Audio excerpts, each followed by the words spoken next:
Hello friends, मैं काजल आप सभी का वेलकम करती हूँ हमारे इस YouTube channel D code exam में। फ्रेंड्स, आज की क्लास में हम हिंदी के 200 बहुत ही इंपॉर्टेंट क्वेश्चंस जो कि एग्ज़ाम में आ सकते हैं, ऐसे क्वेश्चंस की आज से एक सीरीज शुरू करेंगे जिसमें कि डेली हम 20 क्वेश्चंस को यहाँ पे डिस्कस करेंगे। ये एक तरह से आपके एग्ज़ाम के लिए रिवीजन है। जो भी हिंदी का सिलेबस है उस सिलेबस से जितने भी क्वेश्चन उस तरह से बनते हैं जो एग्ज़ाम में आ सकते हैं, जो बहुत ही इंपॉर्टेंट है, ऐसे क्वेश्चंस हम लोग 200 क्वेश्चंस का यहाँ पर करेंगे। डेली उसमें हम 20 क्वेश्चंस डिस्कस करेंगे यहाँ पे, ताकि आपका एग्ज़ाम के लिए एक बढ़िया रिवीजन हो सके और इससे आपको एग्ज़ाम में बहुत ज़्यादा हेल्प मिल सके। तो चलिए शुरू करते हैं आज की क्लास।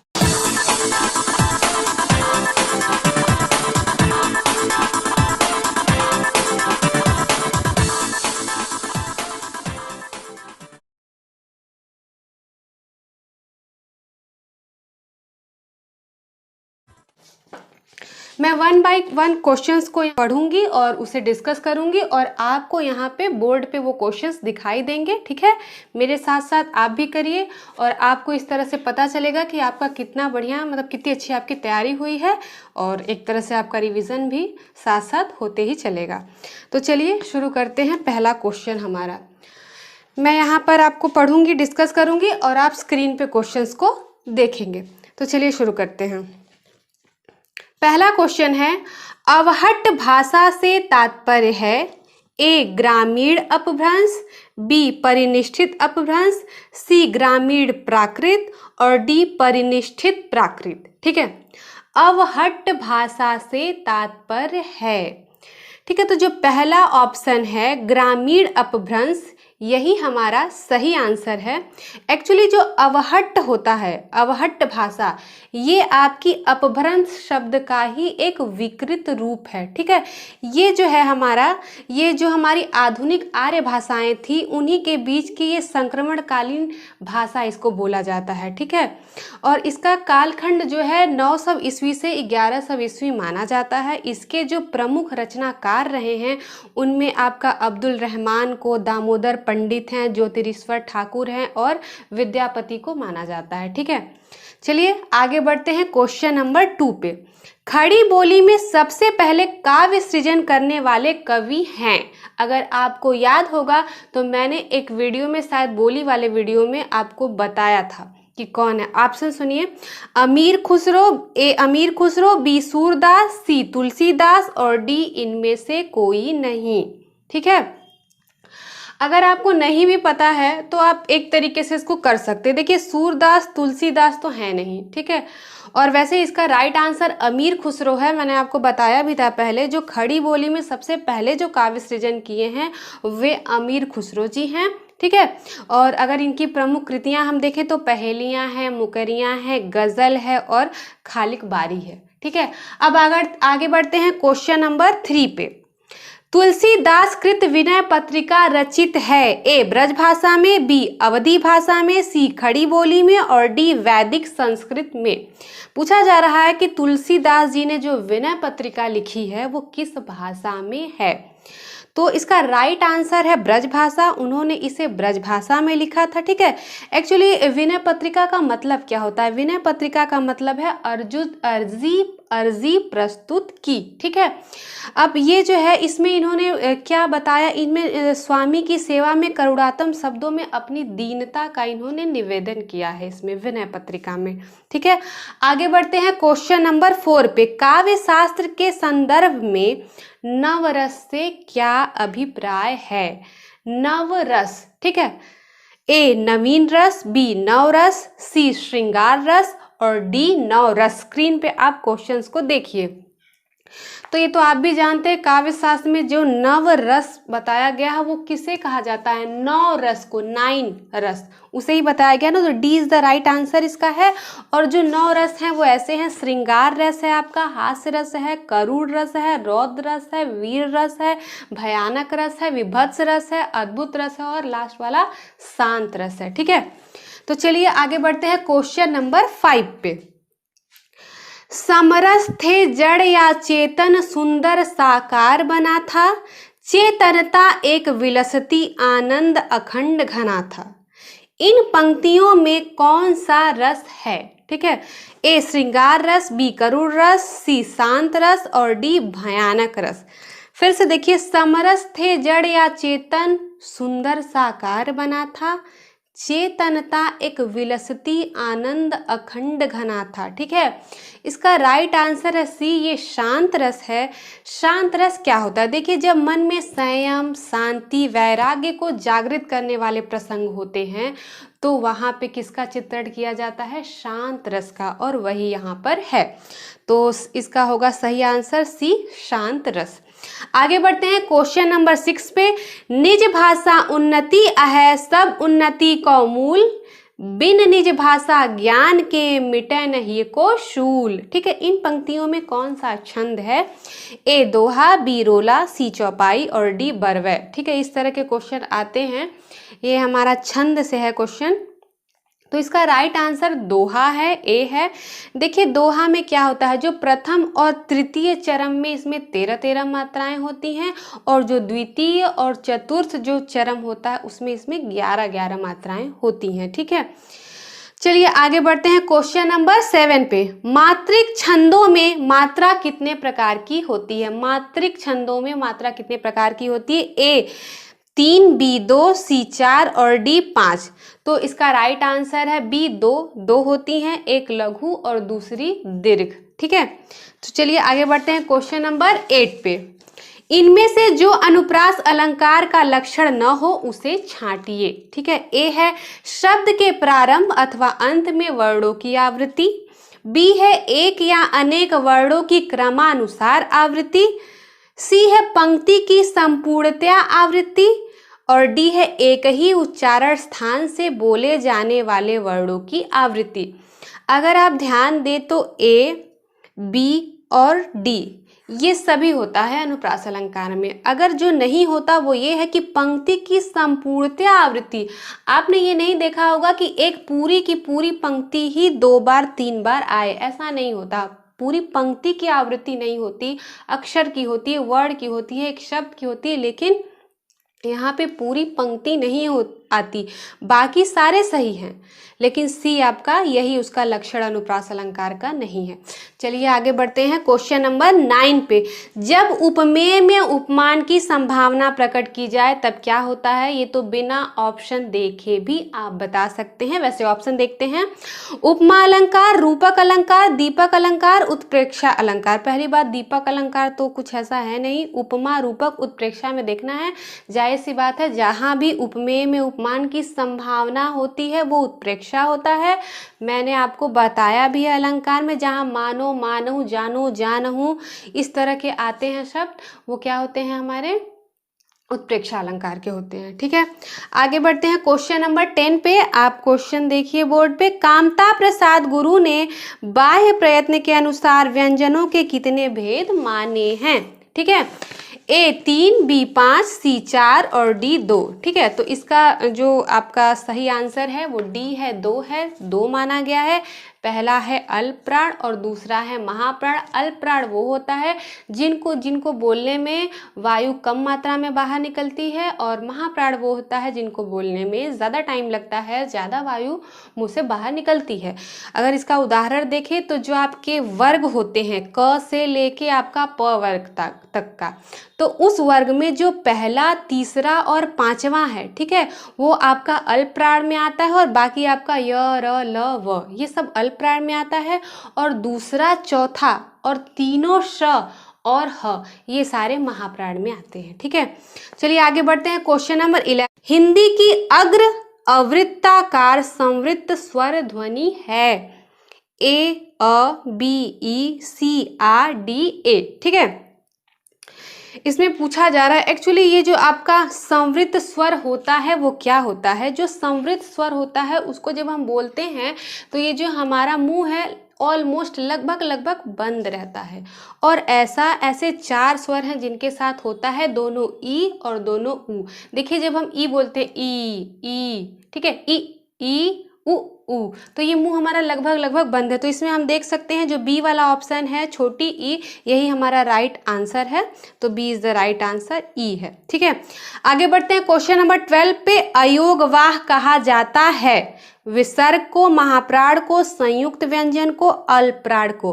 तो जान लीजिए इसका राइट आंसर ए है। अयोगवाह विसर्ग को कहा जाता है, चाहे वो अनुस्वार हो, ये वाला आपका अनुस्वार होता है, आपको पता ही होगा, ये आपका अनुस्वार है। ठीक है, और ये आपका विसर्ग है।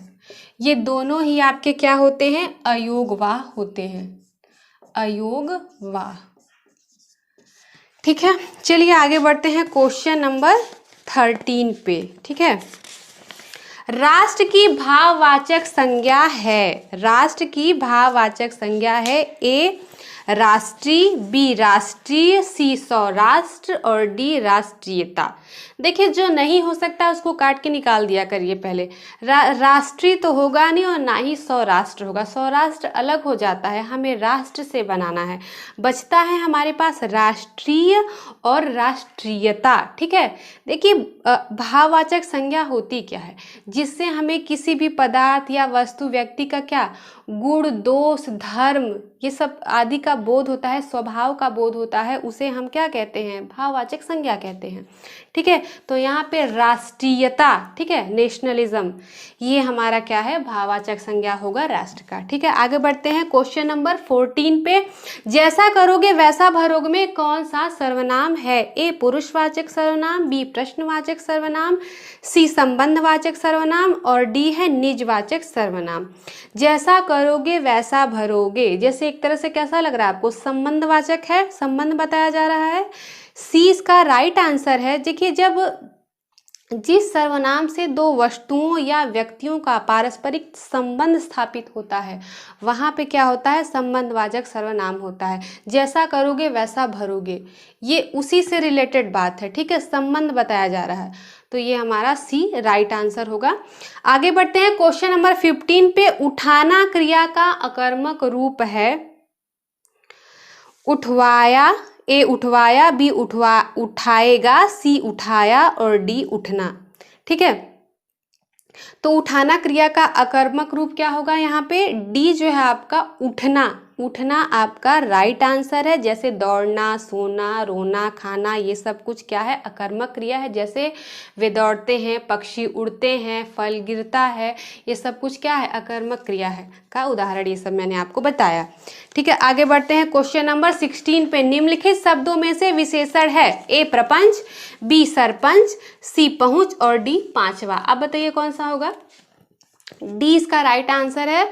विशेषण आपका इसमें पांचवा होगा, पांचवा शब्द में ये क्रमवाचक विशेषण है। ठीक है, बाकी सब विशेषण नहीं है यहाँ पे। आगे बढ़ते हैं क्वेश्चन नंबर 17 पे। निम्नलिखित में से परिमाण बोधक विशेषण है, ए भूखे लोग, बी सूखे पेड़, सी सूनी धरती और डी कम आमदनी। देखिए परिमाण बोधक होता क्या है, परिमाण होता क्या है। ठीक है, जिस भी संज्ञा या सर्वनाम से हमें नाप तौल का बोध होता है या मात्रा का बोध होता है उसे ही ना हम परिमाण बोधक कहते हैं।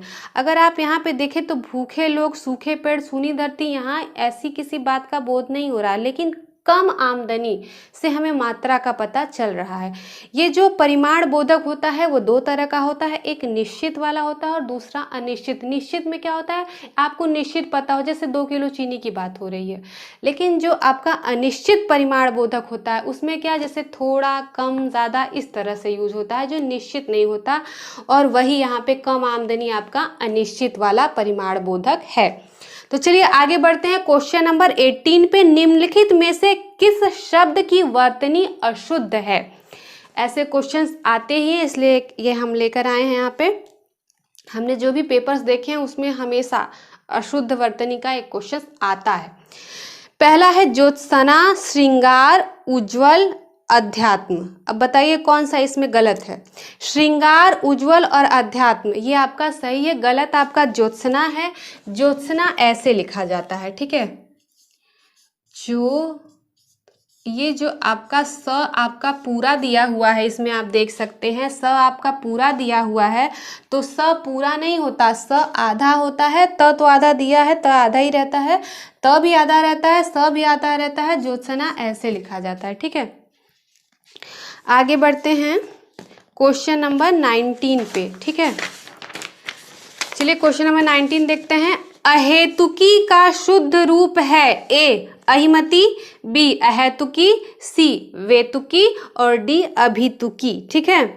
अगर ध्यान दें आप, अहेतुकी का शुद्ध रूप है, ठीक है, अहेतुकी, तो जाहिर सी बात है इसमें कुछ मात्रा का ही डिफरेंस होगा। अगर कुछ आप शब्द देखें अभितुकी तो ये बिल्कुल अलग हो जाता है, वेतुकी देखें तो ये भी बिल्कुल अलग हो जाता है और अहिमति भी अलग हो जाता है। राइट आंसर हमें कौन सा मिल रहा, अहेतुकी, तो B is the right answer, अहेतुकी होगा इसका, ठीक है। चलिए अब इस सीरीज का हमारा आज का आखिरी क्वेश्चन आ गया, क्वेश्चन नंबर 20।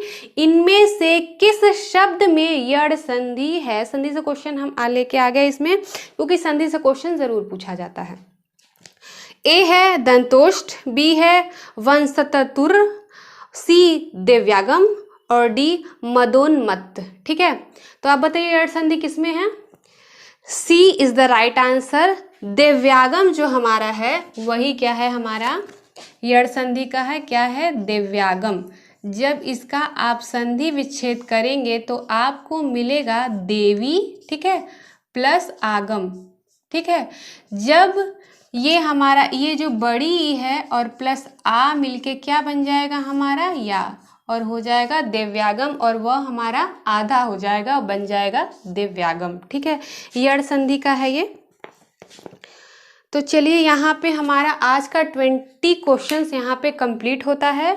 तो आपको ये सारे क्वेश्चंस कैसे लगे मुझे ज़रूर बताइएगा, वीडियो कैसा लगा बताइएगा ज़रूर। और जो हम ये शुरू किए हैं आपके लिए 200 क्वेश्चंस का, आज 20 क्वेश्चन हो गए हैं, अब नेक्स्ट क्लास में फिर से 20 क्वेश्चन होंगे। इसी तरह से आपके 200 क्वेश्चन कंप्लीट होंगे। तो जो भी इम्पॉर्टेंट टॉपिक्स हैं आपके, उनसे इसमें क्वेश्चंस बनाए गए हैं ताकि आपके एग्ज़ाम के लिए ये हेल्पफुल हो और आपका एक बहुत बढ़िया रिविज़न हो जाए।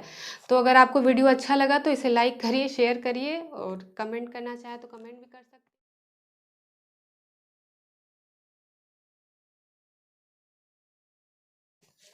1 बाय 1 मैं क्वेश्चन यहाँ पे पढ़ूंगी, डिस्कस करूंगी और आपको बोर्ड पे क्वेश्चन दिखाई देते हुए चलेंगे।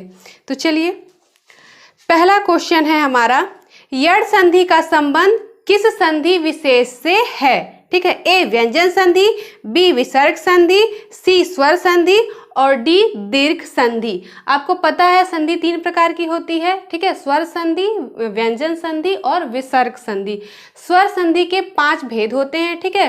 पहला दीर्घ संधि, वृद्धि संधि, गुण संधि, यड़ संधि और अयादि संधि।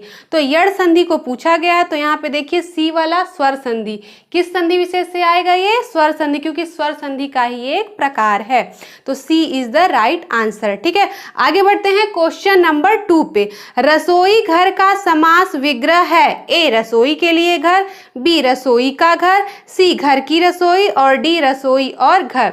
रसोई घर का समास विग्रह, पहले तो ये देखते हैं कि ये समास कौन सा है। ये हमारा तत्पुरुष समास है। तत्पुरुष समास का जब हम विग्रह करते हैं तो हमें बीच में एक कारक चिन्ह मिलता है। तो अगर हम देखें ए वाला, रसोई के लिए घर is the right answer, A is the right answer. चलिए आगे बढ़ते हैं क्वेश्चन नंबर 3 पे। किस शब्द में तत्पुरुष समास नहीं है। ए विश्वविख्यात, बी आश्चर्यचकित, सी विषधर और डी हिमपात, ठीक है। तो पहला वाला अगर हम देखें, इसका तत्पुरुष समास में हमें पता है कि हम समास विग्रह करके ही पता करते हैं। तो विश्वविख्यात, विख्यात का अगर हम करेंगे तो क्या हो जाएगा, विश्व में विख्यात, ठीक है, तो ये तत्पुरुष हो गया। आश्चर्यचकित करते हैं तो आश्चर्य से चकित, ये भी तत्पुरुष हो गया। हिमपात की बात करें तो हिम का पात, तो ये भी हमारा हो गया तत्पुरुष। बचता है विषधर, तो विषधर, विष का धर कुछ होता नहीं, विषधर एक्चुअली बहुव्रीहि समास है, मतलब विष को धारण करने वाला, अर्थात सांप की बात हो रही है। तो यहाँ पे सी जो है वो आपका तत्पुरुष समास नहीं है, ये बहुव्रीहि, इसलिए सी इज द राइट आंसर, ठीक है। आगे बढ़ते हैं क्वेश्चन नंबर 4 पे। निम्न में से कौन सा शब्द स्त्रीलिंग है। ए चना, बी अरहर, सी बाजरा और डी उड़द। ध्यान रखिए, जो भी सारे अनाज होते हैं वे सारे पुल्लिंग होते हैं, लेकिन उसमें अपवाद है। क्या क्या? सरसों, मक्का और आपका ये अरहर। ठीक है, सरसों, मक्का और अरहर ये अपवाद। अरहर आपका स्त्रीलिंग होता है, तो यहाँ पे राइट आंसर होगा बी, अरहर। ठीक है, आगे बढ़ते हैं। ये भी देख लीजिए स्त्रीलिंग कौन कौन से होते हैं। देखिए आपकी बोलियों के नाम हो गए, भाषा के नाम हो गए, लिपि हो गई, ठीक है, नदी हो गई, ये सब कुछ, नक्षत्र हो गए, तिथि हो गई, भोजन हो गई, दाल हो गई, ये सब आपका किस में आता है? स्त्रीलिंग में आता है। ठीक है, आगे बढ़ते हैं क्वेश्चन नंबर 5 पे। कारक के भेद हैं ए 5, बी 6, सी 7 और डी 8। बहुत ही आसान क्वेश्चन है, आपको भी पता है, आप पहले पढ़ चुके हैं। कारक के 8 भेद होते हैं, तो D is the right answer. कौन कौन से होता है? कर्ता, कर्म, करण, संप्रदान, अपादान, संबंध, अधिकरण और संबोधन। ठीक है, आगे बढ़ते हैं क्वेश्चन नंबर 6 पे। मनोविकार सूचक शब्दों में वाक्यांशों तथा वाक्यों के अंत में किस चिन्ह का प्रयोग होता है? क्वेश्चन एक बार फिर से सुन लीजिए। मनोविकार सूचक शब्दों, वाक्यांशों तथा वाक्यों के अंत में किस चिन्ह का प्रयोग होता है? ए विस्मयबोधक, बी प्रश्नवाचक, सी अर्धविराम और डी अल्प विराम। ठीक है, जो इस तरह के देखिए शब्द होते हैं, जैसे इसमें हमेशा ध्यान रखिए ए वाला जो है विस्मयबोधक, ये इसका राइट आंसर है। विस्मयबोधक कहाँ कहाँ पे लगते हैं? जब ये विस्मयबोधक ये वाला आपका चिन्ह होता है, विस्मयादि बोधक इसे बोलते हैं। जब आश्चर्य की बात हो, खुशी की बात हो, दुख की बात हो या संबोधन करना हो, ठीक है, तो हमेशा वहाँ पे क्या, ये विस्मयबोधक वाला लगता है चिन्ह। आगे बढ़ते हैं हम क्वेश्चन नंबर हमारे 7 पे। भला मैं क्या कर सकता हूँ? वाक्य में भला शब्द है। ए संज्ञा, बी सर्वनाम, सी विशेषण, डी अव्यय। भला मैं क्या कर सकता हूँ? ठीक है, राइट आंसर है इसका डी अव्यय। अव्यय शब्द वे होते हैं जहाँ पे लिंग का, कारक का, वचन का कोई प्रभाव नहीं पड़ता, वो जैसे हैं एज इट इज यूज होते हैं। ठीक है, लिंग का भी वहाँ फर्क नहीं पड़ता है, तो भला मतलब वैसे ही भला ही यूज होगा, चाहे उसे आप जहाँ यूज करें। ठीक है, तो ये अव्यय है। आगे बढ़ते हैं क्वेश्चन नंबर 8 पे।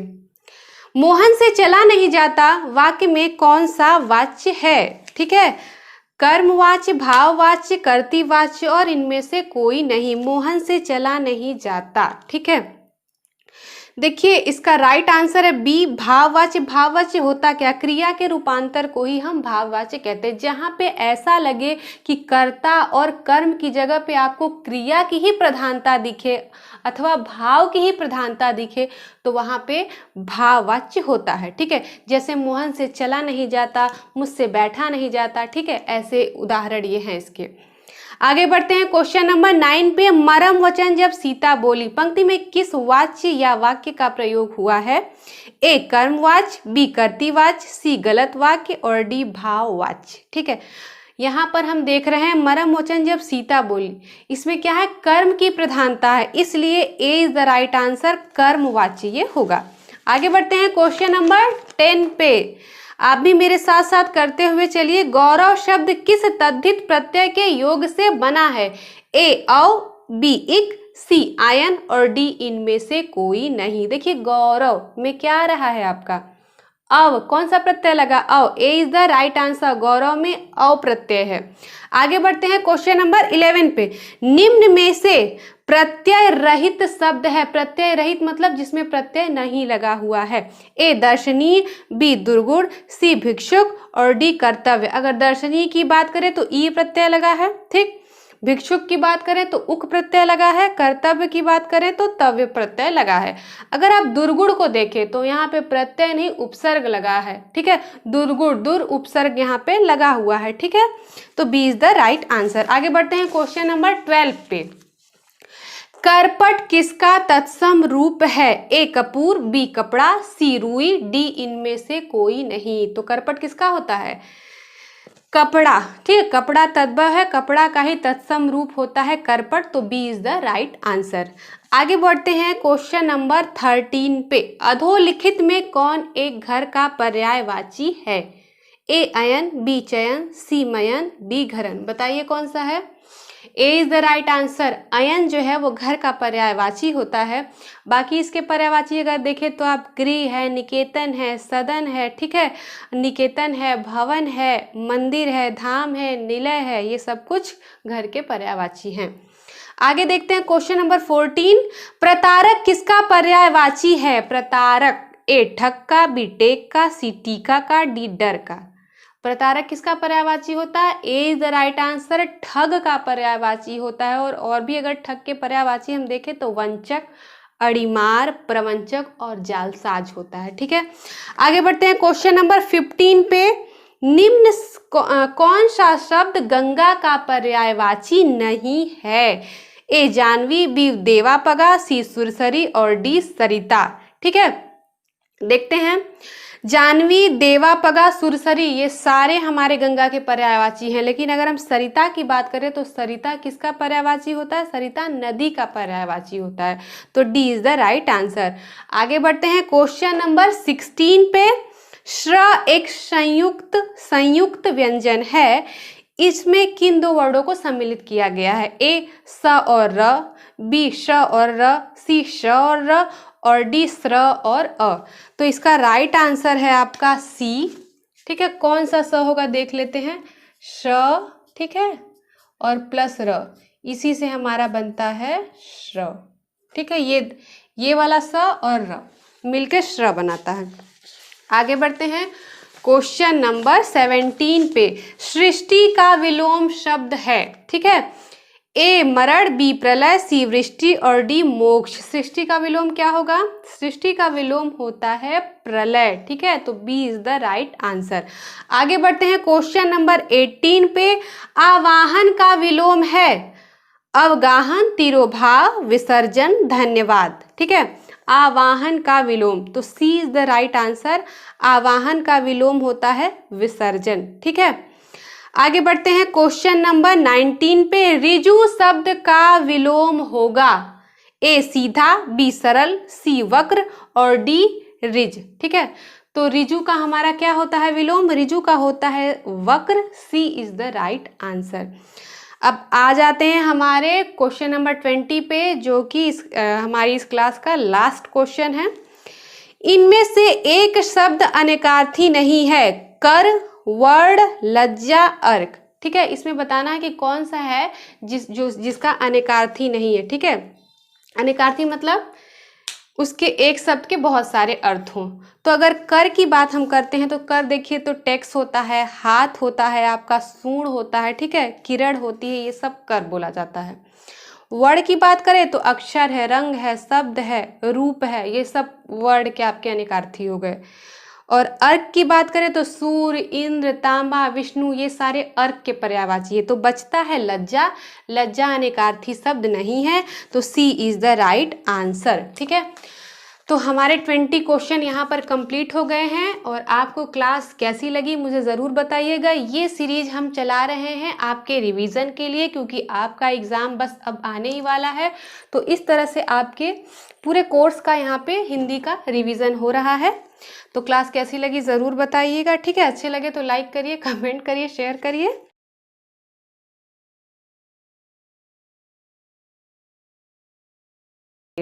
तो चलिए शुरू करते हैं। पहला क्वेश्चन है, निम्न में से कौन सी दिनकर की रचना नहीं है? रामधारी सिंह दिनकर जी की बात हो रही है। निम्न में से कौन सी दिनकर की रचना नहीं है? ए उर्वशी, बी कुरुक्षेत्र, सी मृगनयनी और डी रश्मि रथी। ठीक है, तो आप बताइए कौन सी? देखिए, उर्वशी, कुरुक्षेत्र और रश्मि रथी ये तीनों रामधारी सिंह दिनकर जी की ही रचना है।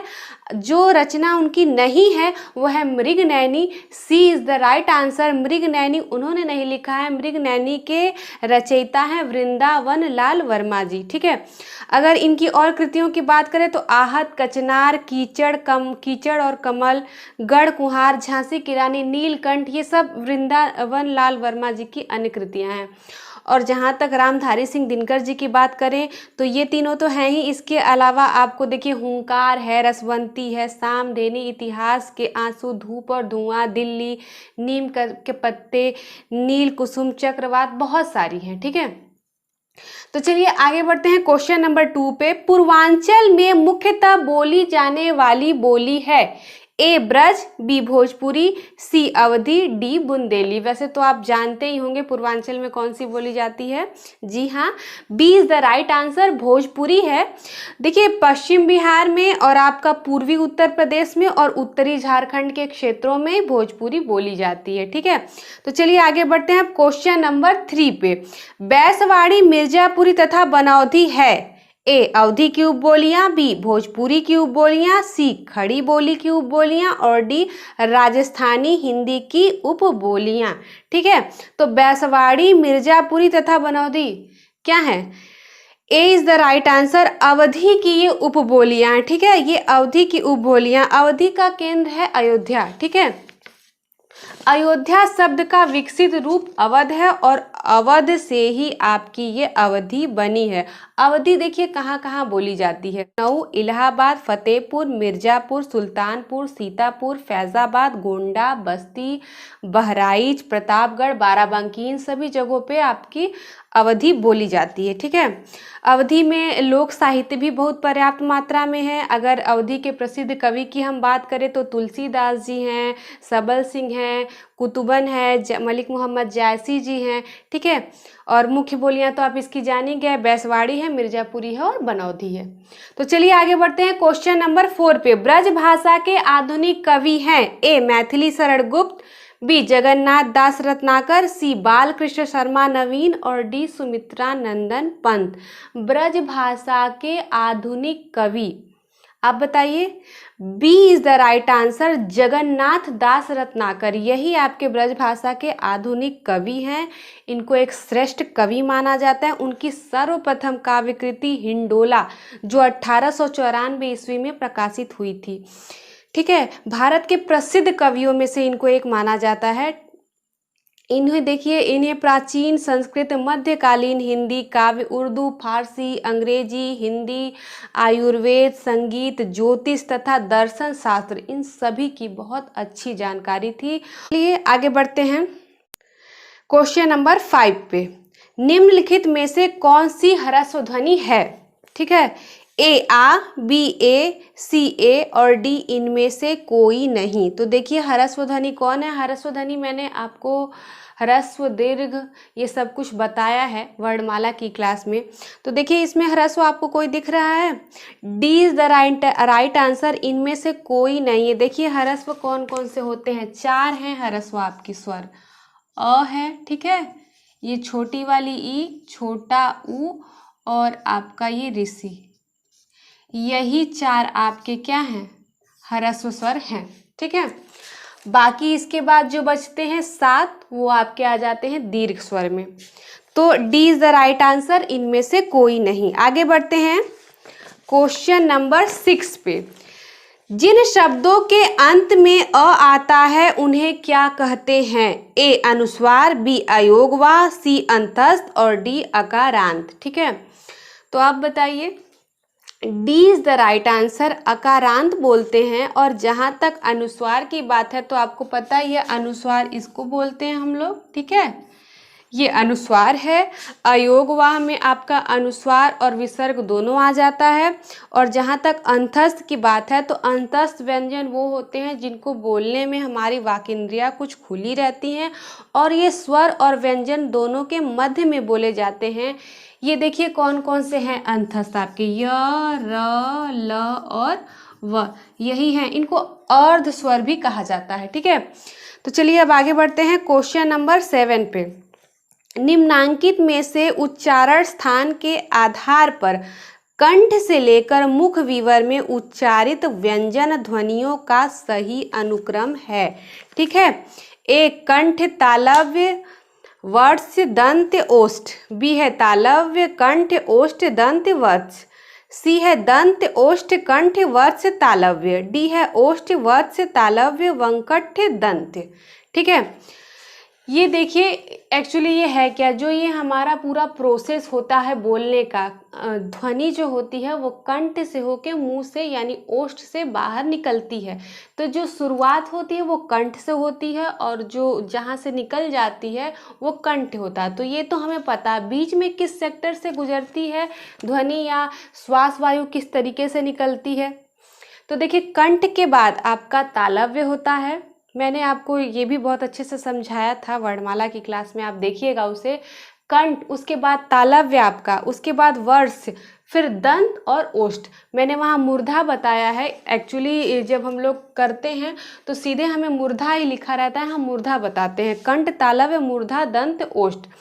लेकिन वर्ष भी आपका वही चीज़ है, ये जो आपका ऊपर का छत होता है, ठीक है, यही आपका ये मसूड़े के ऊपर का जो भाग होता है ये आपका वर्ष होता है, ठीक है। तो कंठ, इसका सही आंसर है ए, कंठ, तालव्य, वर्ष, दंत और ओष्ठ। अगर आपको इसे बहुत अच्छे से समझना हो तो आप वर्णमाला की क्लास में मेरी समझ सकते हैं, ठीक है।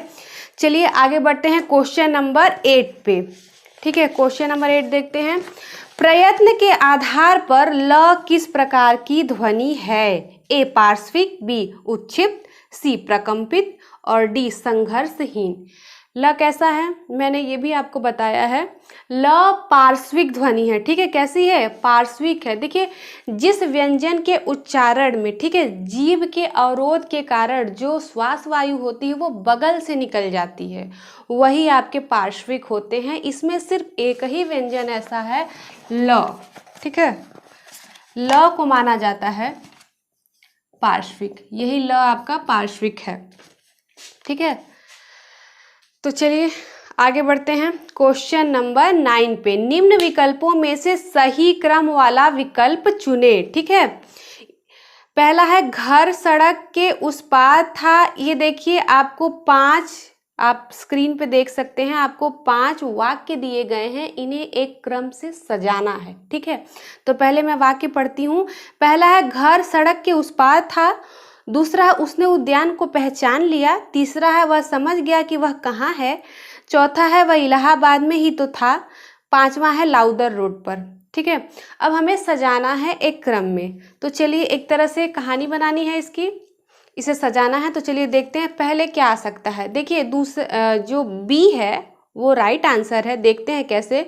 उसने उद्यान को पहचान लिया, ठीक है। उसके बाद वह समझ गया कि वह कहाँ है। फिर अब क्या होगा? अब समझ गया कहाँ है तो उसके बाद यही चीज आएगी ना कि वह इलाहाबाद में ही तो था, जगह का आ गया, ठीक है। अब इलाहाबाद में कहाँ था? तो लाउदर रोड पर। और लास्ट में क्या? सड़क के उस पार, मतलब घर सड़क के उस पार था। तो राइट आंसर इसका हो गया बी।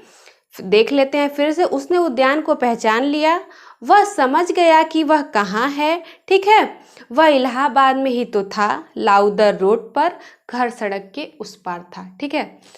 तो चलिए अब आगे बढ़ते हैं क्वेश्चन नंबर 10 पे। निम्नलिखित में द्विरुक्त शब्द कौन सा है?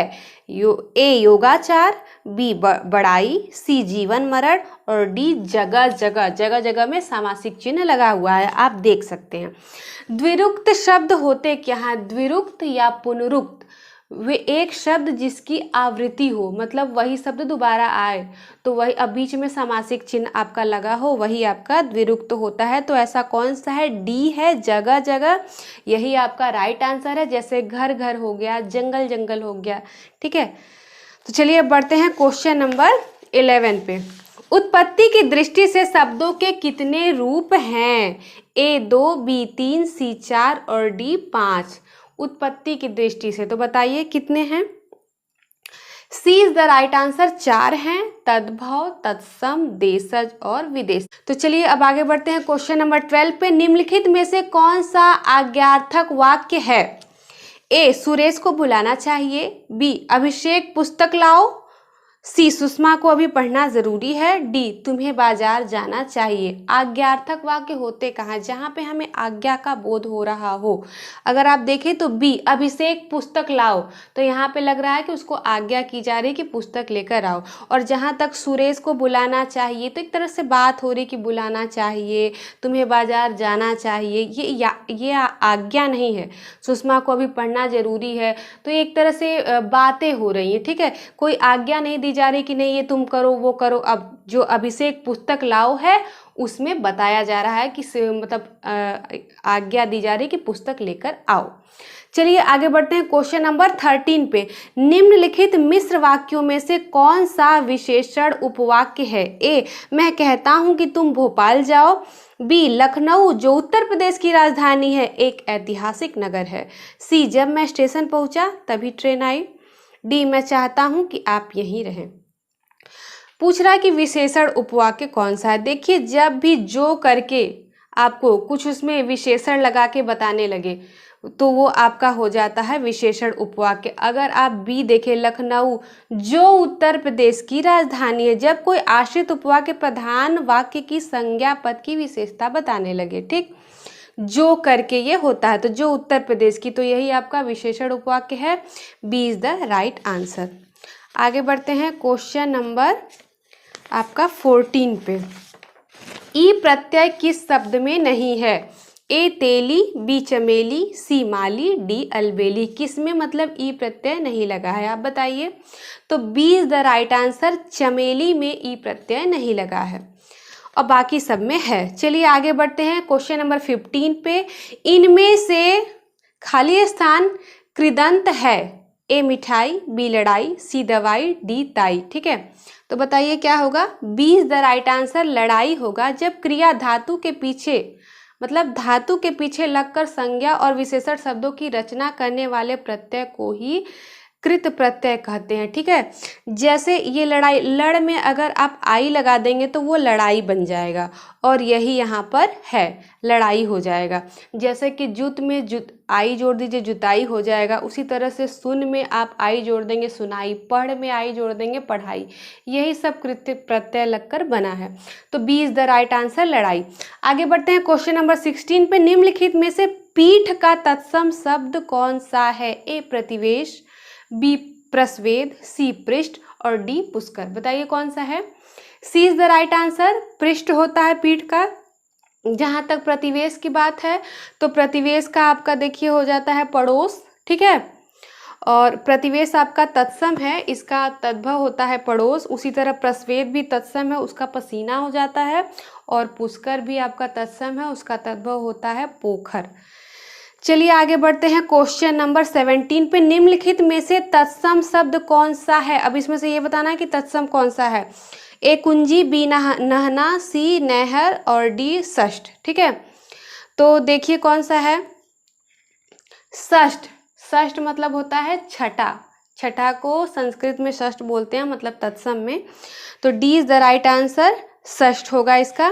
चलिए आगे बढ़ते हैं क्वेश्चन नंबर 18 पे। निम्नलिखित में से कौन सा शब्द भाववाचक संज्ञा नहीं है? ए, मिठाई, बी, चतुराई, सी, लड़ाई और डी, उतराई। अब बताइए कौन सा नहीं होगा?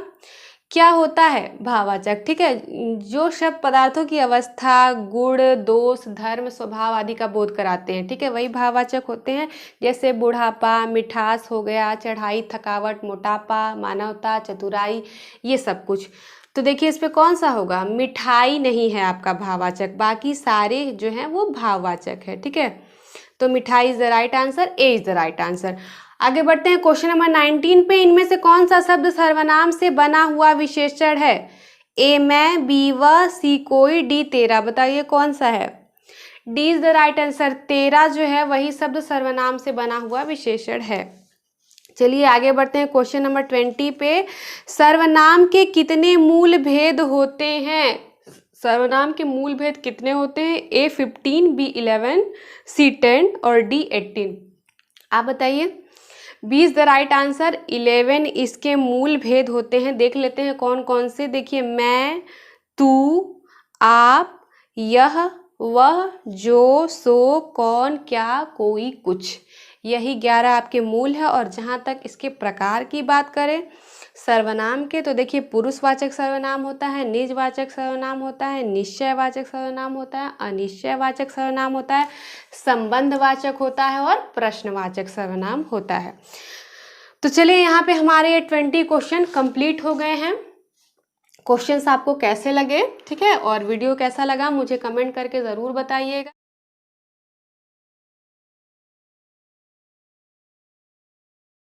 तो चलिए शुरू किया जाए। पहला क्वेश्चन है, ऐसा ग्रहण जिसमें सूर्य पूरा ढक जाए के लिए उपयुक्त शब्द है। ए खग्रास, बी चंद्र ग्रहण, सी पूर्णिमा और डी अमावस्या। ठीक है, तो कौन सा होगा? ए इज द राइट आंसर, खग्रास होगा इसका। ऐसा ग्रहण जिसमें सूर्य पूरा ढक जाए उसके लिए उपयुक्त शब्द है खग्रास। जहाँ तक चंद्र ग्रहण की बात है तो सूर्य और चंद्रमा के बीच में जब पृथ्वी आ जाती है तो चंद्र ग्रहण हो जाता है। जहाँ तक पूर्णिमा की बात है तो जिस दिन चांद पूरा दिखाई देता है वो पूर्णिमा होती है और जिस दिन चांद नहीं दिखाई देता वो अमावस्या हो जाता है। ठीक है, आगे बढ़ते हैं क्वेश्चन नंबर 2 पे। अनुचित बात करने के लिए, अनुग्रह करना के लिए एक शब्द है। ए दुराग्रह, बी दुराधर्ष, सी दुरु और डी दुराशय। ठीक है, तो राइट आंसर है हमारा दुराग्रह। अनुचित बात करने के लिए, अनुग्रह करना के लिए एक शब्द हमारा है दुराग्रह। जहाँ तक दुराधर्ष की बात है तो जिसका दमन करना कठिन हो उसे दुराधर्ष कहते हैं।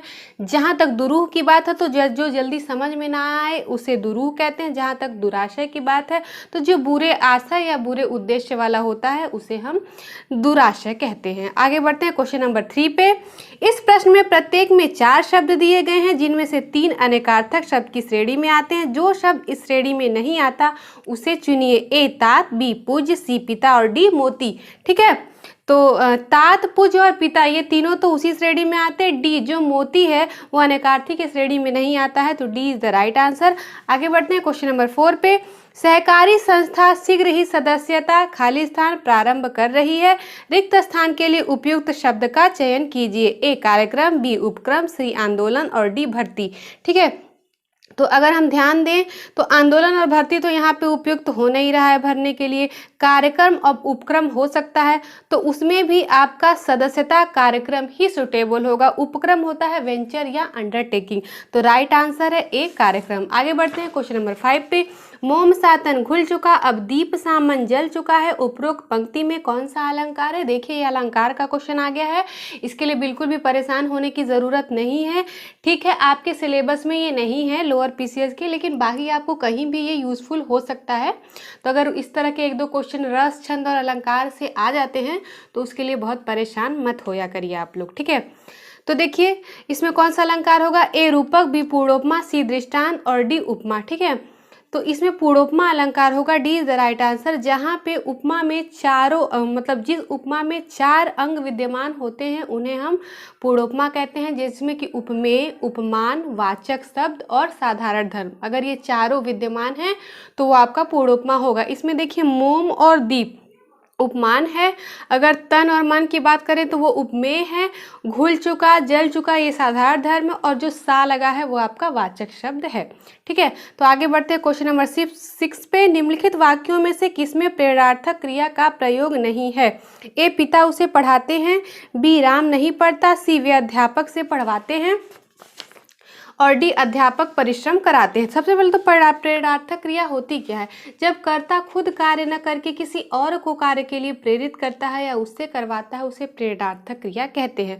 अगर आप ए, सी और डी में देखें तो सब में पढ़ाते हैं, पढ़वाते हैं, परिश्रम कराते हैं। ठीक है, तो दूसरे से कराने की बात है तो ये सारी प्रेरणार्थक क्रिया होगी। बी राम नहीं पढ़ता, सीधे सीधे राम की बात हो रही है कि राम नहीं पढ़ता, कर्ता की ही बात हो रही है, तो ये आपका प्रेरणार्थक क्रिया नहीं होगा। ठीक है, तो B is the right answer. आगे बढ़ते हैं क्वेश्चन नंबर 7 पे। यौगिक धातु को चुनिए। ए पढ़, बी लिख, सी दौड़ना, डी चल। अगर आप ध्यान दें तो ए, बी और डी, पढ़, लिख और चल, ये तीनों आपके कैसे हैं? मूल धातु हैं। अगर आप देखिए सी दौड़ना, तो दौड़ मूल धातु होगी, उसमें ना प्रत्यय लग के दौड़ना बन गया, तो यही आपका यौगिक धातु है, तो C is the right answer. जब भी हम मूल धातु में ना या कुछ भी लगा के शब्द नया बनाते हैं वही यौगिक धातु हो जाती है। जैसे पढ़ना, लिखना, पढ़वाना, लिखवाना, ये सब कुछ आपका नया शब्द बन जाएगा। ठीक है, आगे बढ़ते हैं क्वेश्चन नंबर 8 पे। संयुक्त क्रिया के भेद हैं। ए 5, बी 7, सी 9 और डी 11। पहले बात तो संयुक्त क्रिया होती क्या है? जो क्रिया 2 या 2 से अधिक धातुओं के मेल से बनी होती है उसे हम संयुक्त क्रिया कहते हैं। इसके 11 भेद होते हैं। D is the right answer. कौन कौन से होते हैं देख लेते हैं। आरंभ बोधक, समाप्ति बोधक, अवकाश बोधक, अनुमति बोधक, नित्यात्मा मतलब नित्यता बोधक, आवश्यकता बोधक, निश्चय बोधक, इच्छा बोधक, अभ्यास बोधक, शक्ति बोधक और पुनरुक्त। ठीक है, आगे बढ़ते हैं क्वेश्चन नंबर 9 पे। ठीक है, कौन सा शब्द दास का पर्यायवाची नहीं है? ए अनुचर, बी परिकर, सी भृत्य और डी सेवक। अगर आप अनुचर, भृत्य और सेवक की बात करें तो ये सारे दास के पर्यायवाची हैं। जो नहीं है वो है परिकर, परिकर दास का पर्यायवाची नहीं है, तो B is the right answer. आगे बढ़ते हैं क्वेश्चन नंबर 10 पे। कौन सा शब्द ब्रह्मा का पर्यायवाची नहीं है? ए कमलासन, बी चतुरानन, सी चतुर्मुख, डी चतुर्भुज। ठीक, अगर ए बी सी कमलासन, चतुरानन, चतुर्मुख की आप बात करें तो ये सारे ब्रह्मा के ही पर्यायवाची हैं।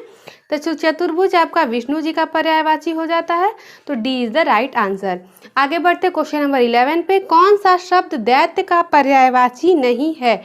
ठीक है, ए राक्षस, बी दानव, सी भूसुर और डी निशाचर। तो राक्षस, दानव और निशाचर आपको पता ही होगा, तीनों आपका ये दैत्य का ही है। असुर भी होता है और जो भूसुर है वो ब्राह्मण का होता है पर्यायवाची। अगर और हम इसके पर्यायवाची देखें तो द्विज है, भूदेव है, विप्र है, महीदेव है, भूमिसुर है, भूमिदेव है, ये सब ब्राह्मण का है। ठीक है, आगे बढ़ते हैं क्वेश्चन नंबर 12 पे। दान की बछिया के दांत नहीं देखे जाते, इस कहावत का अर्थ है? ए दान की वस्तु में दोष नहीं ढूंढते, बी बछिया के मुंह में झांकना सुरक्षित नहीं है, सी भेंट की वस्तु को शालीनता से स्वीकार कर लेना चाहिए बिना उसके मूल्य के छानबीन के।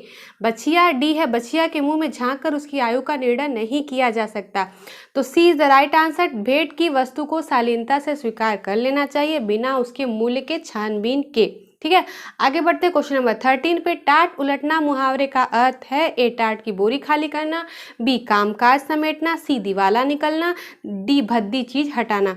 तो इसका आंसर होगा सी इज द राइट आंसर, दिवाला निकलना इसका आंसर होगा।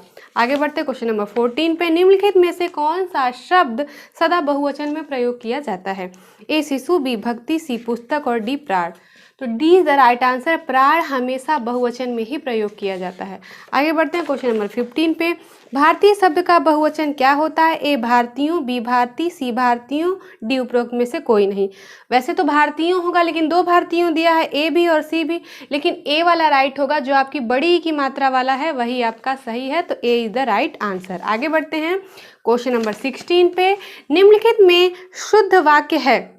ए देखो फूलों पर भौरे भिनभिना रहे हैं, बी देखो फूलों पर भौरे गुंजार कर रहे हैं, सी देखो फूलों के ऊपर भौरे गुंजारते हैं, डी देखो फूलों के ऊपर भौरे भिनभिना रहे हैं। पहली बात तो जो भिनभिनाना होता है वो मक्खी या मधुमक्खी के लिए यूज किया जाता है, भौरे के लिए यूज नहीं होता है। और जो ये दिया है फूलों के ऊपर, तो फूलों के ऊपर नहीं होता, फूलों पर होता है।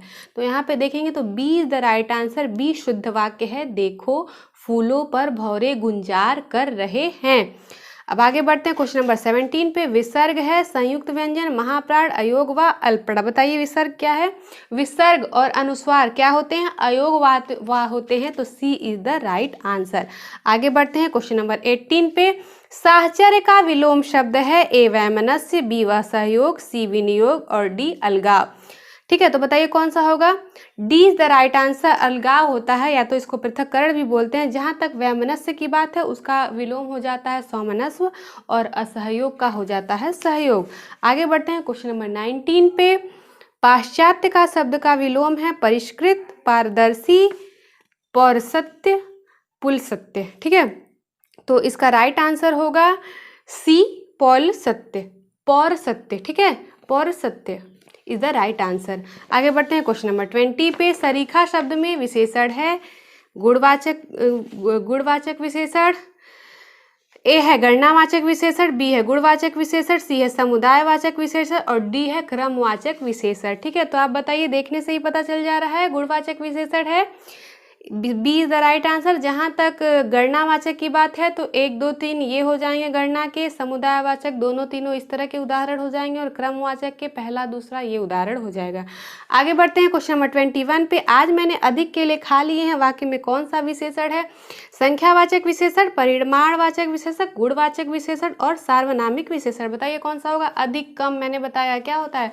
परिमाणवाचक होता है। ये परिमाणवाचक विशेषण, अधिक खा लिया, कम खा लिया, थोड़ा खा लिया, ये सब कुछ किस में आता है?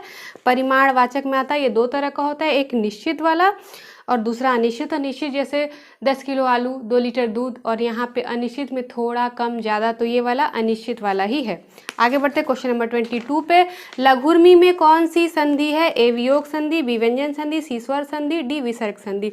बताइए कौन सा होगा? स्वर्ग संधि होगी। स्वर्ग संधि में कौन सी संधि होगी? दीर्घ संधि। करके देख लेते हैं। ये आपका है लघु प्लस हो जाएगा ऊर्मी, और ये दोनों मिलके बन जाता है लघुर्मी। किसका होता है ये दीर्घ संधि का उदाहरण है। ठीक है, तो इसका हो जाएगा सी द राइट आंसर। बढ़ते हैं क्वेश्चन नंबर 23 पे। समुद्रोर्मी का सही संधि विच्छेद क्या है? फिर से आ गया। ए समुद्र प्लस उर्मी, बी समुद्र प्लस उर्मी, सी समुद्र प्लस उर्मी, डी समुद्रो प्लस उर्मी। तो C is the right answer, समुद्र प्लस उर्मी होगा। ये स्वर संधि के गुण संधि का ये उदाहरण है। ठीक है, तो C is the right answer. आगे बढ़ते हैं क्वेश्चन नंबर 24 पे। कर्मधारय समास का उदाहरण है गगनचुंबी, पाठशाला, श्वेतपत्र, नीलकंठ। ठीक है, तो कौन सा इसका होगा? तो आपका सी इज द राइट आंसर, श्वेतपत्र। श्वेत है जो पत्र, ये कर्मधारय समास है। गगनचुंबी आपका गगन को चूमने वाला तत्पुरुष हो जाएगा। पाठशाला पाठ का शाला तत्पुरुष। नीलकंठ आपका बहुव्रीहि समास हो जाएगा। कहीं कहीं नीलकंठ, अगर देखिए हम कहते हैं कि नीला है कंठ जिसका अर्थात शिव, वो बहुव्रीहि समास होता है। कहीं इसको कर्मधारय में भी लिया जाता है जब ऐसे कहा जाता है कि नीला है जो कंठ। ठीक है, तो यहाँ पे श्वेत पत्र आपका जो है कर्मधारय समास हो जाएगा। श्वेत है जो पत्र। ठीक है, आगे बढ़ते हैं क्वेश्चन नंबर 25 पे। लास्ट क्वेश्चन है, किस समास में दोनों पद प्रधान होते हैं? ए बहुव्रीहि समास, बी तत्पुरुष समास, सी द्वंद्व समास, डी द्विगु समास। बहुत अच्छे से आप जानते हैं, बहुत मतलब इजी है ये। द्वंद्व समास होता है। उदाहरण देख लीजिए, जैसे आपका हो जाता है माता पिता, बीच में सामासिक चिन्ह लगा होता है, जैसे दिन रात हो गया। ये सब किसके हैं? आपके द्वंद्व समास के एग्जाम्पल हैं। तो यहाँ पे हमारे 25 क्वेश्चन कंप्लीट हो चुके हैं। तो क्वेश्चंस आपको कैसे लगे, वीडियो कैसा लगा, मुझे कमेंट करके ज़रूर बताइएगा। ठीक है, तो ये आपकी 4th क्लास है। यहाँ पे 25 क्वेश्चन हो गए हैं। जैसा कि आप लोग बोल रहे थे कि क्वेश्चन की संख्या बढ़ाइए, तो आज हम लोग 20 की जगह 25 क्वेश्चन किए हैं। तो ठीक है, अगर वीडियो अच्छा लगा तो लाइक करिए, शेयर करिए, कमेंट करिए, और मिलते हैं इसी सीरीज़ के नेक्स्ट वीडियो के साथ। Thank you very much.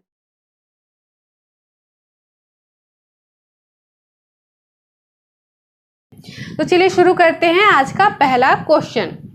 विभाषा किसे कहते हैं? ए खड़ी बोली हिंदी को, बी हिंदी क्षेत्र की प्रमुख बोलियों को, सी हिंदी क्षेत्र की शेष बोलियों को, डी एक छोटे से क्षेत्र में बोली जाने वाली भाषा।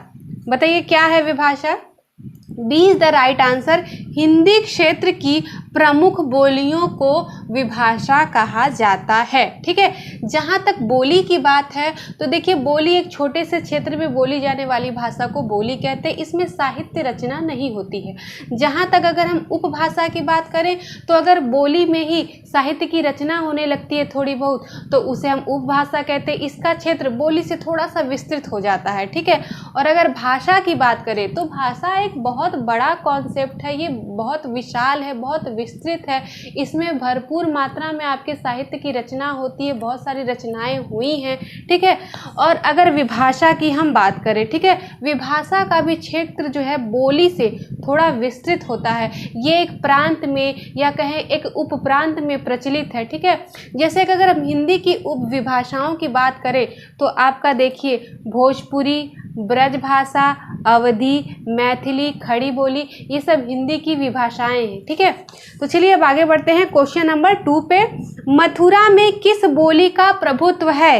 ए भोजपुरी, बी ब्रज, सी बुंदेली और डी अवधी। बताइए, बहुत आसान क्वेश्चन है। मथुरा में किसका है? सबको पता होगा। जी हाँ, B is the right answer, Braj है। पता है सबको, ब्रज भाषा ही बोली जाती है।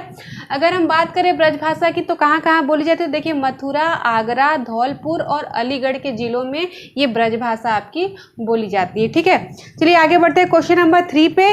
किस बोली को कौरवी नाम दिया गया है? ए भोजपुरी, बी अवधी, सी खड़ी बोली और डी पहाड़ी हिंदी। बताइए, ये भी बहुत आसान है और बोली की क्लास में मैंने आपको इसे बताया भी था। किस बोली को कौरवी नाम दिया गया है? ठीक है, तो C is the right answer, खड़ी बोली है। खड़ी बोली को ही कौरवी कहा जाता है। ठीक है, आगे बढ़ते हैं क्वेश्चन नंबर 4 पे। कीर्ति लता की रचना किस भाषा में हुई है? ए ब्रजबुली, बी भोजपुरी, सी मैथिली, डी अवहट। बताइए किस भाषा में हुई है? कीर्तिलता की रचना हुई है अवहट्ठ भाषा में, ठीक है।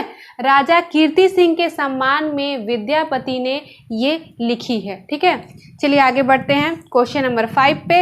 निम्नलिखित में से कौन सी महाप्राण ध्वनि है? ए क, बी ख, सी ग, डी ब। ठीक है, बताइए, बहुत आसान है। अल्पप्राण महाप्राण बहुत बार बता चुकी हैं, एक तो वर्णमाला की क्लास में बहुत अच्छे से बताया है, बाकी बहुत सारे क्वेश्चन पेपर्स में आप देख सकते हैं अल्पप्राण महाप्राण से क्वेश्चन आते ही हैं। तो बहुत बार मैंने आपको समझाया अल्पप्राण क्या होता है, जिसको बोलने में हमारे मुंह से कम मात्रा में वायु निकलती है या कम समय लगता है वो अल्पप्राण होती है, जिसको बोलने में ज़्यादा समय लगता है उसको हम उसमें हमें वो महाप्राण होती है, उसमें लास्ट में ह की ध्वनि भी आती है। तो देखिए कौन सा है, अगर आप देखिए क ग ब, तो इसमें बहुत कम टाइम लग रहा है, क ग ब बहुत जल्दी उच्चारण से ही समझ में आ जाता है, ये अल्पप्राण है। लेकिन अगर ख की बात करें, ख, तो देखना थोड़ा ज़्यादा टाइम लग रहा है और लास्ट में लग रहा है कि ह भी आ रहा है, तो ये ख आपका महाप्राण होगा, तो B is the right answer. आगे बढ़ते हैं क्वेश्चन नंबर 6 पे। निम्नलिखित में से संयुक्त वर्ण का चयन कीजिए। ए ग, बी ज, सी क्ष, डी ट। बताइए, ये भी बहुत आसान है। जो सी वाला ऑप्शन है आपका छत्री छ, ठीक है, यही ना है आपका संयुक्त, ठीक है। ये किससे किससे मिलके बना होता है, आधा क आपका और ये वाला स, ठीक है, इसी से मिलके आपका ये बनता है क्षत्रिय छ। चलिए ये हो गया। अब बढ़ते हैं क्वेश्चन नंबर 7 पे। भाषा निर्माण की इकाइयों का सही अनुक्रम है, ठीक है। ए शब्द ध्वनि वाक्य पद, बी शब्द वाक्य ध्वनि पद, सी पद वाक्य ध्वनि शब्द और डी है ध्वनि शब्द पद और वाक्य। बताइए कौन सा सही है, ठीक है। D is the right answer. ध्वनि, सबसे पहले ध्वनि, फिर शब्द, फिर पद, फिर वाक्य बनता है, ठीक है। तो D is the right answer. आगे बढ़ते हैं क्वेश्चन नंबर आपका 8 पे। क वर्ग का उच्चारण स्थान है, ठीक है। ए मूर्धा, बी दंत, सी ओष्ठ और डी कंठ, ठीक है। क वर्ग का उच्चारण स्थान पूछा जा रहा है, ये भी कोई मुश्किल क्वेश्चन नहीं है। उच्चारण करेंगे आप तो आपको अपने आप पता चल जाएगा। क बोलिए, क क क, क्या लग रहा है आपको, कहाँ से आ रही है आवाज, कंठ से आवाज निकल रही है, तो D is the right answer, कंठ होगा इसका। बाकी जो भी सेक्टर है, देखिए आपका कंठ से लेके ओष्ठ से आवाज बाहर निकल जाती है, यहाँ से लेके यहाँ पूरा आपका प्रोसेस होता है, कंठ, तालव्य, मूर्धा, दंत और ओष्ठ। बहुत अच्छे से मैंने ये सब समझाया है डिटेल में आपको, वर्णमाला की क्लास में आप देख सकते हैं, ठीक है। तो अब यहाँ ज़्यादा डिटेल में नहीं जाएंगे, बहुत टाइम लग जाएगा। आगे बढ़ते हैं क्वेश्चन नंबर 9 पे। वे अविकारी शब्द जो दो शब्दों, वाक्यों अथवा वाक्य खंडों को जोड़ते हैं कहलाते हैं। ए संबंध बोधक शब्द, बी विस्मयादि बोधक शब्द, सी क्रिया विशेषण शब्द और डी समुच्चय बोधक शब्द। बताइए कौन सा होता है। इसे समझिए, जो दो शब्द को या दो वाक्य को या वाक्य खंडों को जो जोड़ता है उसे क्या बोलते हैं। D is the right answer, समुच्चय बोधक शब्द होता है। कौन से होते हैं वो, जैसे जैसे है, और है, आपका एवं है, तथा, ये जब बीच में लग के दो शब्द को जोड़ता है या दो वाक्य को जोड़ता है या वाक्य खंडों को जोड़ता है, यही आपका समुच्चय बोधक होता है, ठीक है। चलिए आगे बढ़ते हैं क्वेश्चन नंबर 10 पे। क्वेश्चन नंबर 10 है हमारा, पुरस्कृत पुस्तक हवा में हस्ताक्षर किस साहित्यकार की रचना है। ए डॉक्टर कैलाश वाजपेयी, बी ममता कालिया, सी मृदुला गर्ग और डी निर्मल वर्मा। बताइए कौन सा है। बहुत बढ़िया क्वेश्चन है ये, ठीक है। तो हवा में हस्ताक्षर किस साहित्यकार की है। A is the right answer, doctor Kailash Vajpeyi की है ये। देखिए इसी साहित्य पर इनको 2009 में साहित्य अकादमी का पुरस्कार मिला था। जहाँ तक अगर हम मृदुला गर्ग जी की बात करें तो देखिए 2013 में इनको मिलजुल मन के लिए साहित्य अकादमी पुरस्कार मिला था। और निर्मल वर्मा जी की बात करें तो 1985 में कौवे और काला पानी के लिए इन काव्य पर इनको साहित्य अकादमी पुरस्कार मिला था। आगे बढ़ते हैं क्वेश्चन नंबर 11 पे। निम्नलिखित वाक्य में रिक्त स्थान की पूर्ति को नीचे दिए गए विकल्पों में से एक उचित विकल्प चुनिए। वाक्य है, युवा असंतोष का कारण निरंतर खाली स्थान वृद्धि है। अब यहाँ पे सुटेबल वर्ड को भरना है। तो देखिए क्या भरा जा सकता है। ए है अशिष्टता, बी है भ्रष्टाचार, सी है दुराचार और डी है राजनीति। बताइए क्या भरा जाएगा। युवा असंतोष का कारण निरंतर किस चीज में वृद्धि। जी हाँ, B is the right answer. भ्रष्टाचार में वृद्धि होगा, निरंतर भ्रष्टाचार वृद्धि है। ठीक है, यहाँ अशिष्टता कुछ होगा नहीं, ना राजनीति और ना ही दुराचार। आगे बढ़ते हैं क्वेश्चन नंबर 12 पे। इनमें से कौन सा वाक्य संदेहवाचक है। ए दयाशंकर शिवपुर में रहता है, बी राजेंद्र आलमपुर में रहता है, शायद सुरेंद्र इंगतपुरी में रहता है, क्या शंकर रामनगर में रहता है। बहुत आसान है। अगर आप देखें संदेह क्या होता है, जहाँ भी जिस शब्द से हमें संदेह, जिस वाक्य में संदेह प्रकट हो रहा हो, ठीक है, क्लियरिटी ना हो, वो आपका संदेहवाचक हो गया। अगर आप देखें तो दयाशंकर शिवपुर में रहता है, यहाँ कोई संदेह नहीं है। राजेंद्र आलमपुर में रहता है, कोई संदेह नहीं क्योंकि सीधे सीधे बताया जा रहा है। शायद सुरेंद्र इंगतपुरी में रहता है, शायद, यहाँ कंफ्यूजन है, क्लियर नहीं हो रहा है, संदेह है, शायद लग के आया है, इसलिए सी इज द राइट आंसर। यही है संदेहवाचक। और अगर हम इसकी बात करें डी की, क्या शंकर रामनगर में रहता है, तो एक तरह से ये क्वेश्चन पूछा जा रहा है कि क्या वो वहाँ रहता है। ठीक है, तो आगे बढ़ते हैं क्वेश्चन नंबर हमारे 13 पे आ जाते हैं। 13 क्वेश्चन है, जूतम पैजार मुहावरे का सही अर्थ है। फिर से सुन लीजिए, जूतम पैजार मुहावरे का सही अर्थ है। ए लड़ाई झगड़ा होना, बी लूट मचाना, सी छीना झपटी करना और डी किसी वस्तु की बहुतायत। बताइए क्या होगा। ए इज द राइट आंसर। जूतम पैजार मुहावरे का सही अर्थ होता है लड़ाई झगड़ा होना। ठीक है, जूतम पैजार। ठीक है, चलिए आगे बढ़ते हैं क्वेश्चन नंबर 14 पे। निम्नलिखित में से किस शब्द में तद्धित प्रत्यय लगा है। ए पठनी, बी कृपालु, सी गंतव्य और डी हंसोड़। ठीक है, तो बताइए किस में तद्धित प्रत्यय लगा। तद्धित प्रत्यय पहले होता क्या है, जब संज्ञा सर्वनाम में, ठीक है, कि संज्ञा सर्वनाम अगर दिया हो और उसके पीछे प्रत्यय लग के नया शब्द बनता हो तो वही आपका तद्धित प्रत्यय होता है। ठीक है, संज्ञा सर्वनाम और विशेषण तीनों में तो ये तद्धित होता है। और जब क्रिया में या धातु में पीछे कोई प्रत्यय लग के नया शब्द बनता है तो आपका कृत प्रत्यय होता है। ठीक है, तो यहाँ पे तद्धित प्रत्यय हमें देखना है। देखिए, ए पठनीय, बी कृपालु, सी गंतव्य और डी हंसोड़। बताइए कौन सा होगा। B is the right answer. कृपालु होगा। कृपा में मतलब आलू प्रत्यय लग जाएगा तो ये आपका कृपालु हो जाएगा और यही आपका तद्धित प्रत्यय है। आगे बढ़ते हैं क्वेश्चन नंबर 15 पे। प्रत्यय रहित शब्द बताइए। प्रत्यय रहित शब्द मतलब जिसमें प्रत्यय नहीं लगा है। ए मर्मज्ञ, बी वैज्ञानिक, सी कृपालु, डी अनुवाद। ठीक है, अगर ध्यान दीजिए तो मर्मज्ञ, वैज्ञानिक और कृपालु इन सभी में प्रत्यय लगा है। और अगर अनुवाद को देखें तो अनुवाद में उपसर्ग लगा है और अनु उपसर्ग लगा है। ठीक है, तो D is the right answer. देखिए, मर्मज्ञ में आपका ज्ञ प्रत्यय है, वैज्ञानिक में इक है और कृपालु में आलू प्रत्यय लगा है।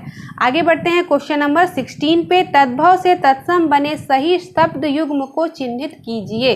ठीक है, ए कान, कड्र, ओठ, होष्ठ, आंख, अक्ष, नाक, नसिका। बताइए कौन सा सही है। डी राइट, आपका जो राइट आंसर है वो डी है, नाक और नसिका। नाक आपका तद्भव है और उसका तत्सम होता है नसिका। बाकी जो है उसमें सब गलत है। देखिए, कान का कर्ण होता है। ठीक है, और अगर ओठ की बात करें तो उसका हो जाता है तत्सम आपका ओष्ठ, और अगर आंख की बात करें तो उसका तत्सम अच्छी होता है। ठीक है, आगे बढ़ते हैं क्वेश्चन नंबर 17 पे। निम्नलिखित शब्दों में से कौन सा तद्भव शब्द है।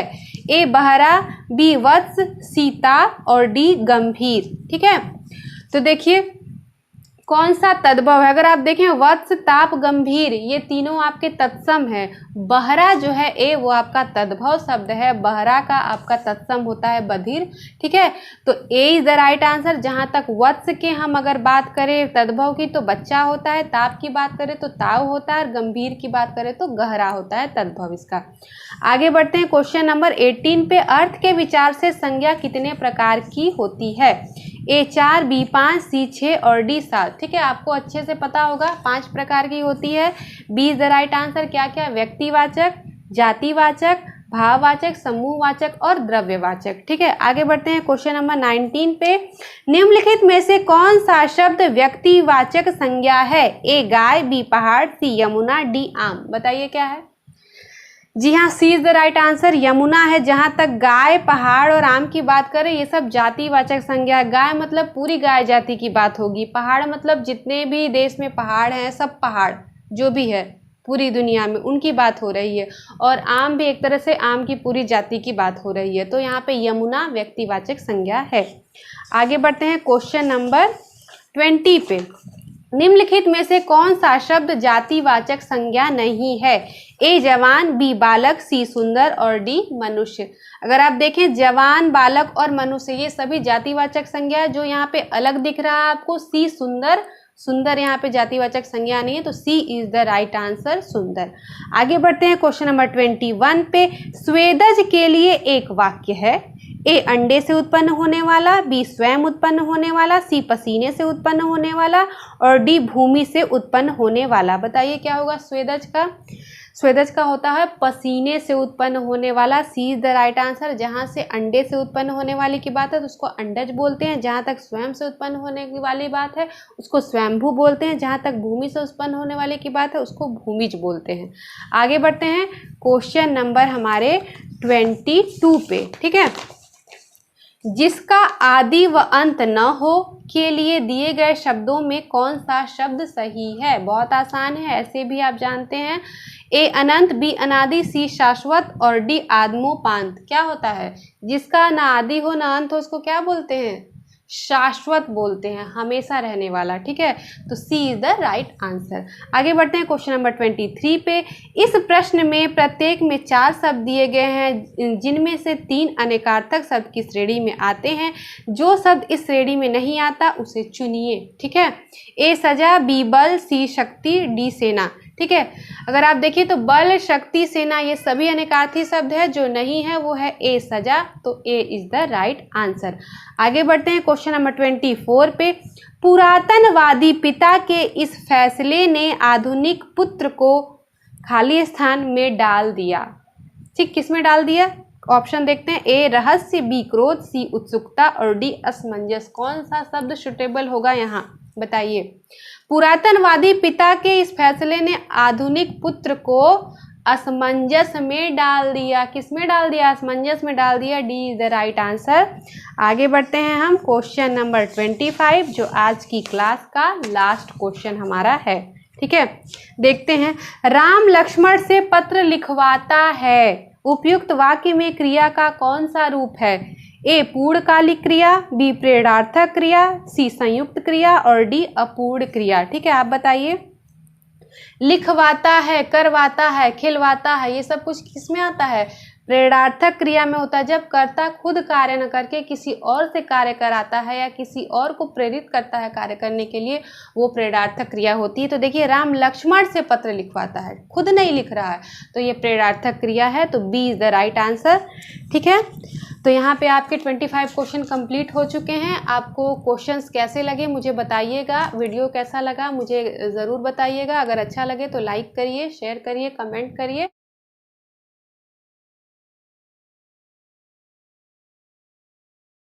तो चलिए शुरू करते हैं आज का पहला क्वेश्चन। निम्नलिखित में से सकर्मक का वाक्य है। ए मंदाकिनी सोती है, बी बालिका निबंध लिख रही है, सी पक्षी आकाश में उड़ते हैं और डी बालक खिलौना पाकर हंसता है। ठीक है, सबसे पहले तो सकर्मक क्रिया होती क्या है? जब वाक्य में क्रिया और कर्म एक साथ आए और क्रिया का फल जो है वो कर्म पर पड़े, कर्ता पर ना पड़े। और वहीं अकर्मक की बात करें तो जो क्रिया का फल हो वो कर्ता पर पड़े, वो अकर्मक क्रिया होती है। ठीक है, तो अगर इसमें आप देखें, B is the right answer. बालिका निबंध लिख रही है। ठीक है, बालिका कर्ता है, निबंध कर्म है और लिख रही है क्रिया है। ठीक है, तो लिखने का इफेक्ट मतलब क्या लिख रही है? निबंध लिख रही है, तो लिखने का इफेक्ट निबंध पे पड़ रहा है, कर्म पर पड़ रहा है, तो यही आपकी सकर्मक क्रिया हो जाएगी। ठीक है, तो B is the right answer. बाकी अगर बात करें मंदाकिनी सोती है तो कर्ता पे इफेक्ट पड़ रहा है सोने का, अकर्मक है। पक्षी आकाश में उड़ते हैं, उड़ने का इफेक्ट पक्षी पे पड़ रहा है जो कि करता है, ये भी आपकी अकर्मक। बालक खिलौना पाकर हंसता है, खिलौना जरूर कर्म यहाँ है लेकिन हंसता है का इफेक्ट बालक पर पड़ रहा है, तो ये भी अकर्मक क्रिया है।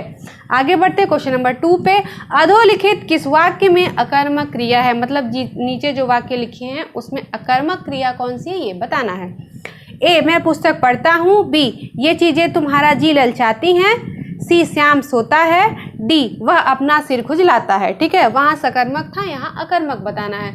जब कर्ता पे क्रिया का प्रभाव पड़े तो वही आपका अकर्मक है। तो देखिए C is the right answer. Shyam सोता है, सोने का इफेक्ट सीधे श्याम पे पड़ रहा, श्याम करता है, तो यही आपकी अकर्मक क्रिया हो गई। तो C is the right answer और बाकी सब आपकी कैसी हो गई, सकर्मक क्रिया। आगे बढ़ते हैं क्वेश्चन नंबर 3 पे।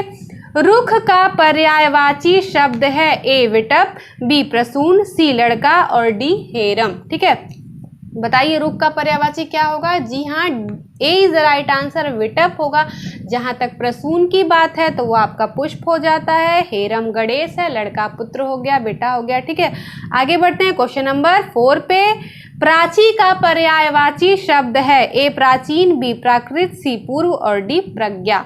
ठीक है, प्राची का बताइए पर्यायवाची क्या होगा। जी हाँ, C is the right answer, पूर्व होगा। जहां तक प्राचीन की बात है तो वो पुराना हो जाएगा। प्राकृत मतलब प्रकृति से उत्पन्न होने वाला। प्रज्ञा का हो जाएगा आपका सरस्वती। ठीक है, आगे बढ़ते क्वेश्चन नंबर 5 पे। तरंग का पर्यायवाची शब्द है। ए, पुष्कर। बी, कूल। सी, जल्दी और डी, उर्मी। बताइए क्या होगा तरंग का। जी हाँ, D is the right answer, Urmi होता है। इसके और विभाग की बात करें तो लहर और वीची भी होता है इसका पर्यायवाची। पुष्कर तालाब का हो जाएगा, कूल किनारा का और जल्दी आपका समुद्र का हो जाता है। आगे बढ़ते क्वेश्चन नंबर 6 पे। खरबूजे को देख खरबूजा रंग बदलता है, लोकोक्ति का अर्थ है। ए, संगति का प्रभाव अवश्य पड़ता है। बी, प्रयत्न ज्यादा पर लाभ थोड़ा।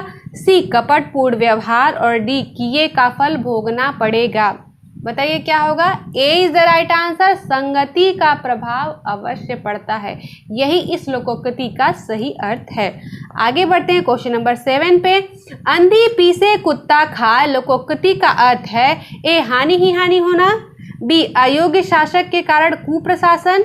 सी, लाभ कम हानि ज्यादा। डी, मालिक से दुश्मनी करना। बताइए क्या होगा। जी हाँ, B is the right answer, अयोग्य शासक के कारण कुप्रशासन, जैसे सीधे साधे लोगों की कमाई कोई धूर्त लोग खा जाएं। ठीक है, आगे बढ़ते हैं क्वेश्चन नंबर 8 पे। निम्नलिखित में से कौन सा शब्द पुल्लिंग है। ए, लगन। बी, मीमांसा। सी, आहट और डी, माधुर्य। लगन, मीमांसा और आहट आपका स्त्रीलिंग है, माधुर्य पुल्लिंग शब्द है। आगे तो D is the right answer. आगे बढ़ते क्वेश्चन नंबर 9 पे। निम्नलिखित में से कौन सा शब्द पुल्लिंग है। फिर से पुल्लिंग पूछा जा रहा है। ए, सरसों। बी, मकई। सी, सारस। डी, मूंग। बताइए। जी हाँ, C is the right answer, सारस यहाँ पे आपका पुल्लिंग है। आगे बढ़ते हैं क्वेश्चन नंबर 10 पे। निम्नलिखित वाक्यों में से कौन सा एक वाक्य शुद्ध है। ए, पृथ्वीराज चौहान ने यदि राजनीतिक चातुर्य का परिचय दिया होता तो आज भारत का इतिहास कुछ और ही होता। बी, गिलास ऊपर तक दूध से ठसाठस भरा हुआ था। सी, प्रबुद्ध विद्यार्थियों को शिक्षक का केवल संकेत मात्र ही पर्याप्त होता है। डी, शिक्षक ने विद्यार्थियों को आतंकवाद के ऊपर निबंध लिखने का आदेश दिया। बताइए कौन सा। ए राइट आंसर है आपका, पृथ्वीराज चौहान ने यदि राजनीतिक चातुर्य का परिचय दिया होता तो आज भारत का इतिहास कुछ और ही होता। ठीक है, यही आपका सबसे सही शुद्ध वाक्य है। जहां तक बी की बात करें तो गिलास ऊपर तक दूध से नहीं होगा, गिलास दूध से भरा हुआ था, ये होगा शुद्ध। और जहां तक प्रबुद्ध विद्यार्थी, तो प्रबुद्ध की जगह मेधावी हो जाएगा। मेधावी विद्यार्थियों को शिक्षक का केवल और मात्र दोनों एक साथ यूज नहीं होते, क्योंकि केवल और मात्र दोनों का एक ही मतलब होता है, या तो आप केवल लिखिए या मात्र लिखिए, तो यहाँ पर केवल नहीं रहेगा। मेधावी विद्यार्थियों को शिक्षक का संकेत मात्र ही पर्याप्त होता है, यह आपका शुद्ध वाक्य है। जहां तक डी की बात है, शिक्षक ने विद्यार्थियों को आतंकवाद के ऊपर लिखा है, तो आतंकवाद पर निबंध लिखने का आदेश दिया, ये आपका शुद्ध वाक्य है। आगे बढ़ते हैं क्वेश्चन नंबर 11 पे। हंस पद किस विराम का एक और नाम है। विराम चिन्ह की बात हो रही है। ए अल्प विराम, बी त्रुटि विराम, सी लोप विराम, डी पूर्ण विराम। बताइए हंस पद किस और मतलब उसका और क्या नाम है। ठीक है, तो इसका होता है राइट आंसर बी होगा त्रुटि विराम। जो ये वाला विराम आप देखते हैं जब हम वाक्य लिख रहे होते हैं और कोई शब्द हमसे छूट जाता है तो हम इसे बीच में लगाकर उस वाक्य को लिख देते हैं। जैसे मान लीजिए मैं जा रही हूँ, ये मैंने लिखा और मुझे घर भी लिखना था लेकिन मैं वो लिखना भूल गई, तो मैं यहाँ पे ऐसे करके ये घर लिख दूंगी। ठीक है, तो ये यही वाला है जो हम भूल जाते हैं, छूट जाता है हमसे, तो ये वाला निशान लगा के हम चिन्ह लगा के हम लिख लेते हैं। ठीक है, आगे बढ़ते हैं क्वेश्चन नंबर 12 पे। उक्त शब्द का विलोम है ए अनुक्त, बी उपयुक्त, सी अनुपयुक्त, डी उपर्युक्त। ठीक है, उक्त का विलोम बताना है, बताइए क्या होगा। ए इज द राइट आंसर, अनुक्त होगा। और जहां तक उपयुक्त और अनुपयुक्त की बात है तो ये दोनों एक दूसरे के विलोम है और डी वाला अलग है। ठीक है, आगे बढ़ते हैं क्वेश्चन नंबर 13 पे। आवृत्त का विलोम है ए अनाहत, बी आवृत, सी अनावृत, डी अनासक्त। बताइए आवृत्त का क्या हो जाएगा। सी इज द राइट आंसर, अनावृत हो जाएगा। जहां तक अनाहत की बात है उसका आहत हो जाएगा, आवरण का अनावरण हो जाएगा और अनासक्त का आसक्त हो जाएगा। ठीक है, आगे बढ़ते हैं क्वेश्चन नंबर 14 पे। वह नौकर नहीं आया, वाक्य में वह कौन सा विशेषण है, वह हाईलाइटेड है, आप बोर्ड पे देख सकते हैं। ठीक है, वह के बारे में ही पूछा जा रहा है। ए सार्वनामिक विशेषण, बी गुणवाचक विशेषण, सी संख्यावाचक विशेषण, डी परिणाम बोधक विशेषण। ठीक है, तो A is the right answer, सार्वनामिक विशेषण है। देखिए आपका वह, यह, जैसा, कोई, जो, मतलब, ऐसा, ये सारे सार्वनामिक विशेषण होते हैं। ठीक है, आगे बढ़िए। तीसरा शब्द में कौन सा विशेषण है। ए पूर्णांक बोधक विशेषण, बी आवृत्तिवाचक विशेषण, सी गणनावाचक विशेषण और डी क्रमवाचक विशेषण। बताइए तीसरा, पहला, दूसरा, तीसरा किस में आएगा। जी हाँ, D is the right answer, क्रमवाचक में आता है। ठीक है, जहां तक पूर्णांक बोधक की है तो 1, 2, 100, 1000, 10,000 ये सब आ जाएगा। आवृत्तिवाचक में दूना, तीना ये सब आ जाता है। गणनावाचक 1, 2, 3, 4 ये सब आपका हो जाएगा। आगे बढ़ते क्वेश्चन नंबर 16 पे। मोक्ष की कामना करने वाला वाक्यांश के लिए एक शब्द है। ए मोक्षकामी, बी मौक्तिक, सी मुमुक्षु और डी मनोहर। ठीक है, तो बताइए क्या होगा।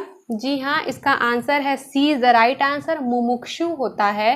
मोक्ष की कामना करने वाले को क्या कहा जाता है, मुमुक्षु। ठीक है, आगे बढ़ते हैं क्वेश्चन नंबर 17 पे।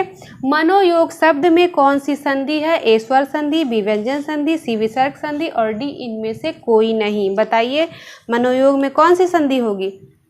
जी हाँ, C is the right answer, विसर्ग संधि होगी। अगर हम मनोयोग का संधि विच्छेद करेंगे तो हमें मिलेगा मन प्लस योग और यही आपका बन जाएगा मनोयोग। ठीक है, ये विसर्ग संधि का है। आगे बढ़ते हैं क्वेश्चन नंबर 18 पे। परमानंद में समास है। ए द्वंद्व समास, बी कर्मधारय समास, सी अव्ययी भाव समास, डी बहुव्रीहि समास। ठीक है, तो बताइए परमानंद में क्या होगा। जी हाँ, B is the right answer, कर्मधारय समास होगा। परम है जो आनंद, जब भी आपको है जो करके मिले। ठीक है, नीला नील कमल, नीला है जो कमल, चरण कमल, इस तरह के जो भी मिले समझिए है जो करके जो बनता है वो कर्मधारय समास होता है। इसमें पहले दूसरे पद में विशेषण विशेषिका या उपमान उपमेय का आपका संबंध होता है। चलिए आगे बढ़ते हैं क्वेश्चन नंबर 19 पे। निम्नलिखित में से कौन सा समास नहीं है। फिर से समास।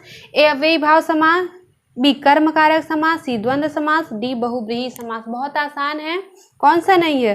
कर्म कारक कोई समास नहीं होता बल्कि क्या होता है, कर्मधारय समास होता है। ठीक है, और समास की बात करें तो तत्पुरुष समास है, द्विगु समास है और बाकी तो इसमें सब दिया ही है, 6 समास हैं सब आपके। ठीक है, तो B is the right answer. आगे बढ़ते क्वेश्चन नंबर 20 पे। भाषा वह साधन है जिसके द्वारा मनुष्य अपने विचार दूसरों तक भली भांति प्रकट कर सकता है। यह कथन किसका है।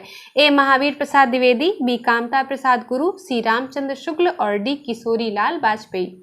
तो बताइए किसका है वो। जी हाँ, कामता प्रसाद गुरु जी ने ही ये कहा है कि भाषा वह साधन है जिसके द्वारा मनुष्य अपने विचार दूसरों तक भली भांति प्रकट कर सकता है। ठीक है, आगे बढ़ते क्वेश्चन नंबर 21 पे। उत्तर प्रदेश के ललितपुर, हमीरपुर, झांसी तथा महोबा जिले में क्या समानता है। ए यहाँ पर भोजपुरी बोली का प्रभुत्व है, बी यहाँ पर बुंदेली का प्रभुत्व है, सी यहाँ पर अवधी बोली का प्रभुत्व है, डी यहाँ पर ब्रज बोली का प्रभुत्व है। अगर आप झांसी देखें यहाँ पे तो आप तुरंत बता सकते हैं, ठीक है। कौन सा हो जाएगा ये? B is the right answer. यहाँ पर बुंदेली का प्रभुत्व है, ठीक है, यहाँ पर बुंदेली बोली बोली जाती है, ठीक है। आगे बढ़ते हैं क्वेश्चन नंबर 22 पे। ब्रज भाषा का विकास अपभ्रंश के किस रूप में हुआ है? A Magadhi, B Ardhamagadhi, C Shauraseni, D Paisachi. बताइए। जी हाँ, C is the right answer, Shauraseni से हुआ है। आगे बढ़ते हैं क्वेश्चन नंबर 23 पे। पंचानन शब्द में अनुस्वार किस ध्वनि के स्थान पर प्रयुक्त किया गया है? ए आपका अंग है, बोर्ड पे आप देख लीजिए, बी आधा य है, सी आधा न, और डी आधा अड़, ठीक है। तो पंचानन शब्द में बताइए कौन सा होगा? B is the right answer. आधा य जो है बोर्ड पे आप देख सकते हैं, वही इसका राइट आंसर है। आगे बढ़ते क्वेश्चन नंबर 24 पे। हिंदी भाषा में कौन सी ध्वनियां हैं जो दूसरी ध्वनियों की सहायता से बोली या लिखी जाती हैं? बहुत आसान है, आप ऐसे भी इसको बता सकते हैं। बाकी ऑप्शन हम देख लेते हैं। ए स्वर, बी व्यंजन, सी वर्ड और डी अक्षर। बताइए। जी हाँ, B is the right answer. व्यंजन होगा, व्यंजन ही है जो स्वर की सहायता से बोले जाते हैं और लिखे जाते हैं। आगे बढ़ते हैं क्वेश्चन नंबर 25 पे। कंठ्योष्ठ ध्वनि का उदाहरण है? ए अ, बी ए, सी क, डी त। ए क त ये तो नहीं है, राइट आंसर है आपका ए अ। बोल कर देखिए। औ जब आप बोलते हैं तो कंठोष्ठ का मतलब है कि कंठ और होठ दोनों का आप यूज करके उसे बोल रहे हैं, दोनों का स्पर्श करते हुए बोला जा रहा है, दोनों पे प्रभाव पड़ रहा है कहने का मतलब। तो अगर आप औ बोले तो आपके होठ और आपका कंठ दोनों पे इफेक्ट पड़ता है। इसी तरह से ओ भी इसमें आता है। आपका ए इज द राइट आंसर है ओ। आगे बढ़ते हैं क्वेश्चन नंबर 26 पे। ए ओ कौन से स्वर हैं? ए संयुक्त स्वर, बी ह्रस्व स्वर, सी दीर्घ स्वर और डी इनमें से कोई नहीं। ये संयुक्त स्वर हैं आपके। ए इज द राइट आंसर। जब हम ए की बात करते हैं तो ये आपका अ प्लस ए से बनता है, और जब हम आपकी अ की बात करते हैं तो ये आपका बनता है अ प्लस ओ से, ठीक है। आगे बढ़ते हैं क्वेश्चन नंबर 27 पे। शब्द होते हैं ध्वनियों के मेल से बने सार्थक वर्ण समुदाय, स्वरों के मेल, स्वर एवं व्यंजनों के मेल, डी निरर्थक और सार्थक शब्दों के मेल। क्या होगा बताइए। जी हाँ, A is the right answer. ध्वनियों के मेल से बने सार्थक वर्ण समुदाय को शब्द कहते हैं। आगे बढ़ते हैं क्वेश्चन नंबर 28 पे।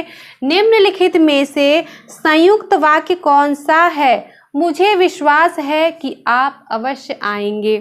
बी लड़का पढ़ रहा है, सी क्या वह जाएगा, डी आज शाम को रमेश आएगा और सुरेश भी आएगा। बताइए कौन सा है? सरल वाक्य, मिश्र वाक्य, संयुक्त वाक्य का एक वीडियो मैंने बनाया है, उसमें डिटेल में बताया है, उनकी पहचान भी बताई है कि कैसे पहचान कर सकते हैं। तो वो वीडियो आप देख सकते हैं, आपको बहुत क्लियर हो जाएगा। यहाँ पर मैं बता दूं कि D is the right answer. जब दो वाक्य में दो सरल वाक्य आ जाएं या दो से सरल वाक्य आ जाएं और जो किसी योजक से जुड़े हुए हो तो वे आपके संयुक्त वाक्य होते हैं। अगर आप डी को देखें, आज शाम को रमेश आएगा और सुरेश भी आएगा, और से दो वाक्य जुड़ जा रहे हैं। अगर हम और को यहाँ से हटा दें तो हमें दो वाक्य सरल वाक्य मिलते हैं, ठीक है। तो D is the right answer. बाकी ये आपका मिश्र हो जाएगा, बाकी सब सरल है, ठीक है। आगे बढ़ते हैं क्वेश्चन नंबर 29 पे। किसी भाषा के मूल शब्द को कहते हैं? ए तद्भव, बी तत्सम, सी अक्षर और डी ध्वनि। किसी भाषा के मूल शब्द को क्या कहते हैं? जी हाँ, B is the right answer. तत्सम बोलते हैं, तो B is the right answer. आगे बढ़ते हैं क्वेश्चन नंबर 30 पे। इस क्लास का हमारा लास्ट क्वेश्चन आ गया। गधा का तत्सम रूप है? ए गधा, बी गधर्व, सी गद्रव, आप बोर्ड पे देख सकते हैं, डी गर्धव। तो D is the right answer, गर्धव होता है गधा का तत्सम रूप। तो यहाँ पे आपके 30 क्वेश्चन कंप्लीट हो गए हैं। क्वेश्चंस आपको कैसे लगे मुझे ज़रूर बताइएगा, वीडियो कैसा लगा, ठीक है, ज़रूर बताइएगा। और मिलते हैं इसी सीरीज़ के नेक्स्ट वीडियो में। Thank you very much.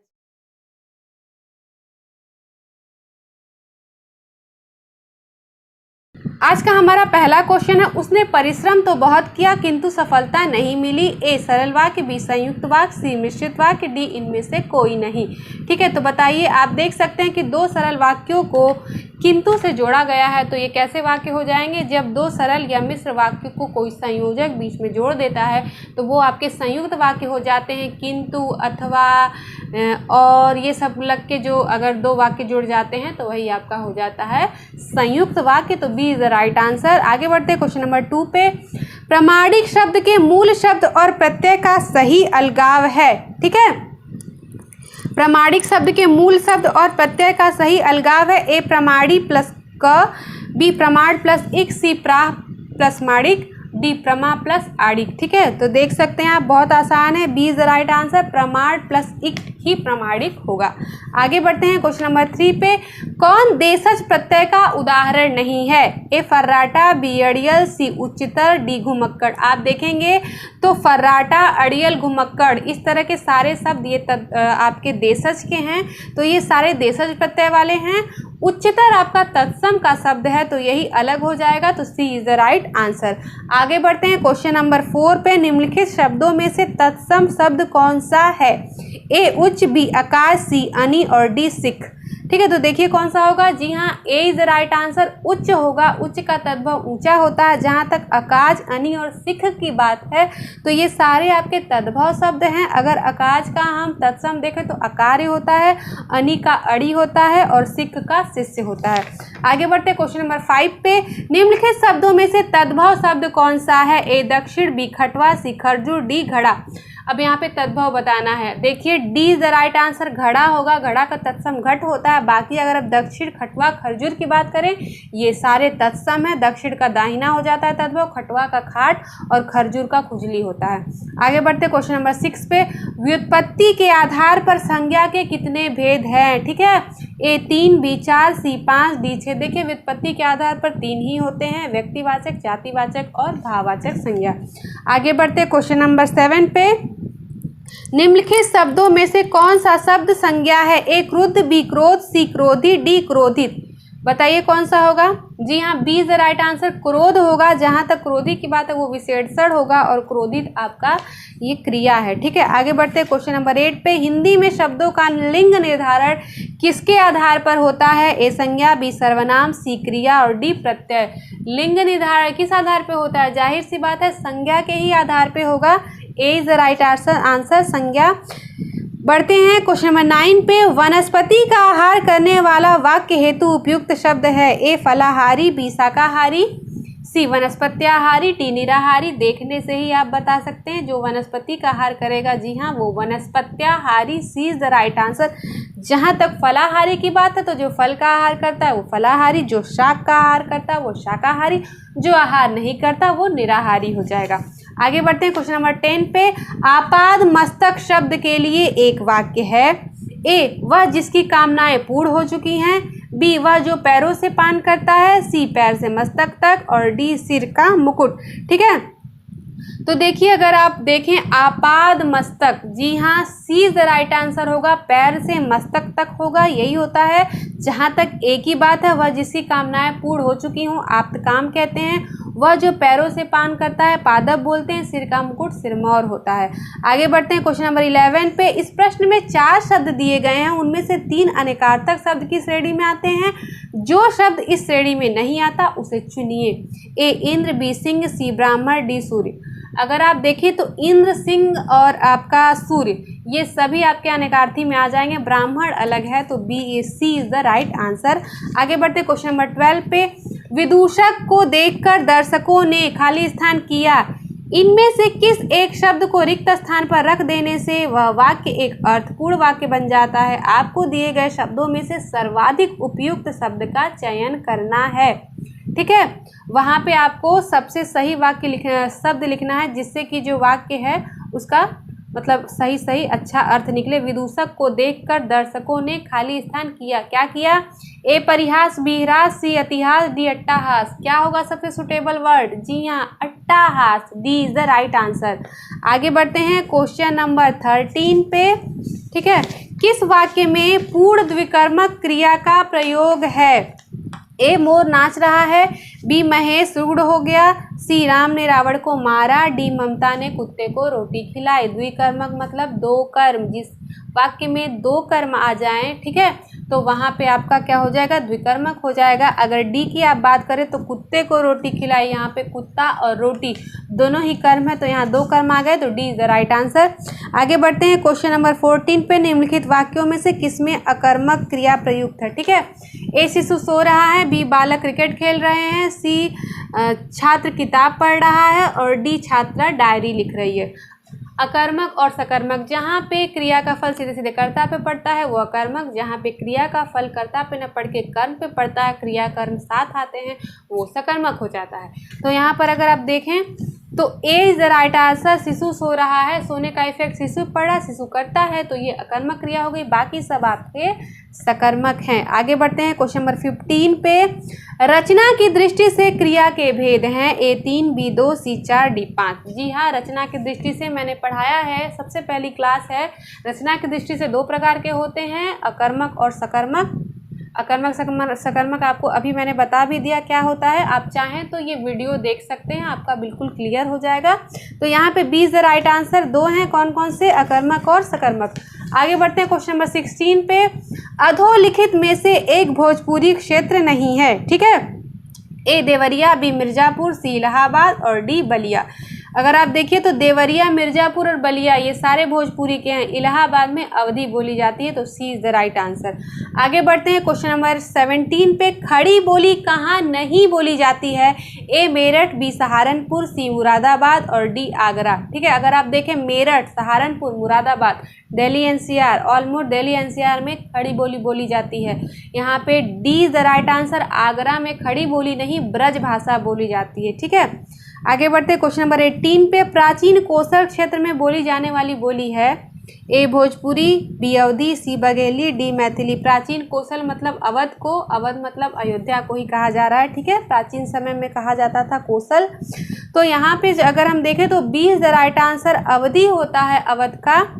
यहाँ अब मैंने आपको बोली वाले वीडियो में उत्तर प्रदेश के 19 जिलों की जगह उत्तर प्रदेश के 19 राज्य गलती से बोल दिया। एक्चुअली वो मुंह से मेरे गलती से निकल गया है, दिमाग में ज़िला था और मुंह से राज्य निकल गया, तो ये बहुत परेशान होने वाली बात नहीं है। जाहिर सी बात है, जब मैं उत्तर प्रदेश राज्य बोल रही हूँ तो उसी में 19 राज्य तो मैं नहीं कहूँगी, ये गलती से मेरे मुंह से निकल गया है, तो इसके लिए बहुत परेशान होने की ज़रूरत नहीं है।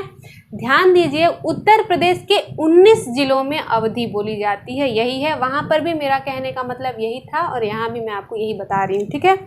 तो वो अपना आप क्लियर कर लीजिएगा। तो 18 का राइट आंसर है बी अवधी। आगे बढ़ते हैं क्वेश्चन नंबर 19। अवधी बोलने वालों का क्षेत्र है, ए वाराणसी, बी पटना, सी लखनऊ, डी अलीगढ़। अगर आप ध्यान दें कौन सा है, जी हाँ लखनऊ है, C is the right answer, Lucknow है। और जहाँ तक मैं आपको इम्पोर्टेंट बता दूँ, ये बोली वाला एक वीडियो है, आप उसको देख सकते हैं। बाकी आपको जहाँ भी मैटर मिले बढ़िया, आप बोली वाला, भाषा वाला ये जो है टॉपिक उसे क्लियर कर लीजिए कि कहाँ पर क्या बोला जाता है, ये अक्सर एग्जाम में पूछा जाता है, तो ये बहुत इंपॉर्टेंट है। आगे बढ़ते हैं क्वेश्चन नंबर 20 पे। क ग ज फ, ध्वनियों पे ध्यान दीजिएगा। क ग ज फ ध्वनियाँ किसकी हैं, ए संस्कृत की, बी अरबी फारसी की, सी अंग्रेजी की, दक्षिण भाषाओं की। बताइए, इस तरह की जो होती है, जो आप देखते हैं नीचे बिंदी लगी होती है, क ग हो गया, ठीक है, फ ज ऐसे बोलते हैं, ये सब किसकी है, देखने से पता चल रहा है आपको, ध्वनि से भी पता चल जाएगा। जी हाँ, ये अरबी फारसी की होती हैं, ठीक है। अरबी फारसी से ये हिंदी में आ गई हैं, हम लोग इसको बोलते हैं या कहीं कहीं लिखने में यूज़ करते हैं, तो ये B is the right answer, अरबी फारसी की है। आगे बढ़ते हैं क्वेश्चन नंबर 21 पे। य किन वर्डों के संयोग से बना है, ठीक है। ए ज प्लस इया, बी आधा ज प्लस इया, सी ज प्लस ध और डी है ज प्लस न्य। ध्यान दीजिए, य पूछा जा रहा है, B is the right answer. क्या हो जाएगा इसका, बी होगा। किसको पूछा है, य को पूछा है। ध्यान दीजिए, यह आपका आधा ज और प्लस इया जो है इसी से बनता है, ये एक संयुक्त वर्ड है आपका य, ठीक है। आगे बढ़ते हैं क्वेश्चन नंबर 22 पे। हिंदी वर्णमाला में स्वरों की संख्या है, ए 8, बी 9, सी 11, डी 14। बहुत आसान है, ठीक है, 11 स्वर होते हैं, तो C is the right answer. और ध्यान रखिएगा, स्वर 11 होते हैं, मात्राएं 10 होती हैं। स्वर और व्यंजन का भी वीडियो बना हुआ है, वर्णमाला का 2 क्लासेस है उसमें, आप चाहें तो उसे वहां से देख के बहुत अच्छे से क्लियर कर सकते हैं। आगे बढ़ते हैं क्वेश्चन नंबर 23 पे। च वर्ग का उच्चारण स्थान, च वर्ग का पूरा पूछ रहा है, उच्चारण स्थान क्या है? ए तालु, बी ओष्ठ, सी कंठ, डी मुर्दा। वैसे तो आप ये सब याद कर लीजिए, मैंने वर्णमाला में आपको बताया है, बाकी आप बोल कर भी देख सकते हैं। च, जब च बोलते हैं आप च, तो आप देखते हैं इफेक्ट, आपका जो जीभ है वो यहाँ तालु, ये जो आपका होता है ऊपर की छत, उसको तालु बोलते हैं, उसी को टच करती है, उसी के स्पर्श से बोला जा रहा है। तो ये आपका ए इज द राइट आंसर, तालु होगा। बाकी आप वो वीडियो देख लेंगे तो आपको सब कुछ क्लियर हो जाएगा। आगे बढ़ते हैं क्वेश्चन नंबर 24 पे। सामान्यतः शब्द कितने प्रकार के होते हैं? ए 2, बी 3, सी 4 और डी 5। पूछ रहा है कि शब्द कितने प्रकार के होते हैं। जी हाँ, 2 प्रकार के होते हैं। ए इज द राइट आंसर, सार्थक और निरर्थक। सार्थक वे शब्द होते हैं जिनका कोई अर्थ निकलता, निरर्थक वे जिनका कोई अर्थ नहीं निकलता। आगे बढ़ते हैं क्वेश्चन नंबर 25 पे। छात्र पढ़ते हैं और अध्यापक उन्हें देखते हैं, यह है ए साधारण वाक्य, बी संयुक्त वाक्य, सी मिश्रित वाक्य, डी इच्छावाचक वाक्य। अब इतना मैंने आपको सब बता दिया है, एक वीडियो भी बना, आप क्लियर बता सकते हैं। देखिए 2 सरल वाक्य को एक संयोजक और जोड़ रहा है, जाहिर सीधे सीधे क्या हो जाएगा, ये संयुक्त वाक्य हो जाएगा, B is the right answer. आगे बढ़ते क्वेश्चन नंबर 26 पे। व्यवहार के आधार पर शब्द कितने प्रकार के होते हैं?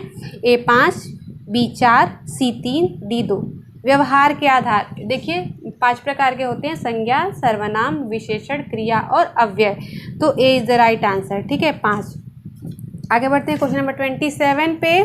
यदि सही दिशा में परिश्रम करोगे तो अवश्य सफल हो जाओगे। किस प्रकार का वाक्य है? सरल वाक्य, संयुक्त वाक्य, मिश्रित वाक्य, इनमें से कोई नहीं। ध्यान दीजिएगा, मिश्रित वाक्य को पहचानने की शॉर्ट ट्रिक है ये।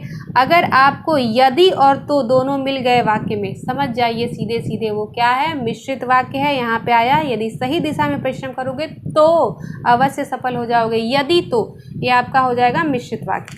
आगे बढ़ते हैं क्वेश्चन नंबर 28 पे। विस्मयवाचक वाक्य का चयन कीजिए। ए मधुर भाषण वाणी का तप है, बी कटु वचन मन को आहत करता है, सी छी कितनी गंदी बात है, डी गंदगी सदैव हानिकारक है। ठीक है, जिन वाक्यों में हमें आश्चर्य का, दुख का, हर्ष का, ठीक है, संबोधन का या शोक का, घृणा का, इस तरह का भाव हमें मिले वे विस्मय बोधक वाक्य होते हैं। तो आप देख सकते हैं सी छी कितनी गंदी बात है, ठीक है, तो यही आपका विस्मय वाचक वाक्य है, C is the right answer. आगे बढ़ते क्वेश्चन नंबर 29 पे। चिरायु शब्द में प्रयुक्त उपसर्ग है। ए ची, बी चिर, सी यू, डी आयु। बताइए चिरायु में कौन सा उपसर्ग है? जी हाँ, B is the right answer, चिर होगा, चिर प्लस आयु चिरायु होता है। अब आ गए हम हमारे क्लास के लास्ट क्वेश्चन पे। निम्नलिखित शब्दों में से किस शब्द में उपसर्ग नहीं है? ए मिलान, बी सुपुत्र, सी अधर्म, डी सुकर्म।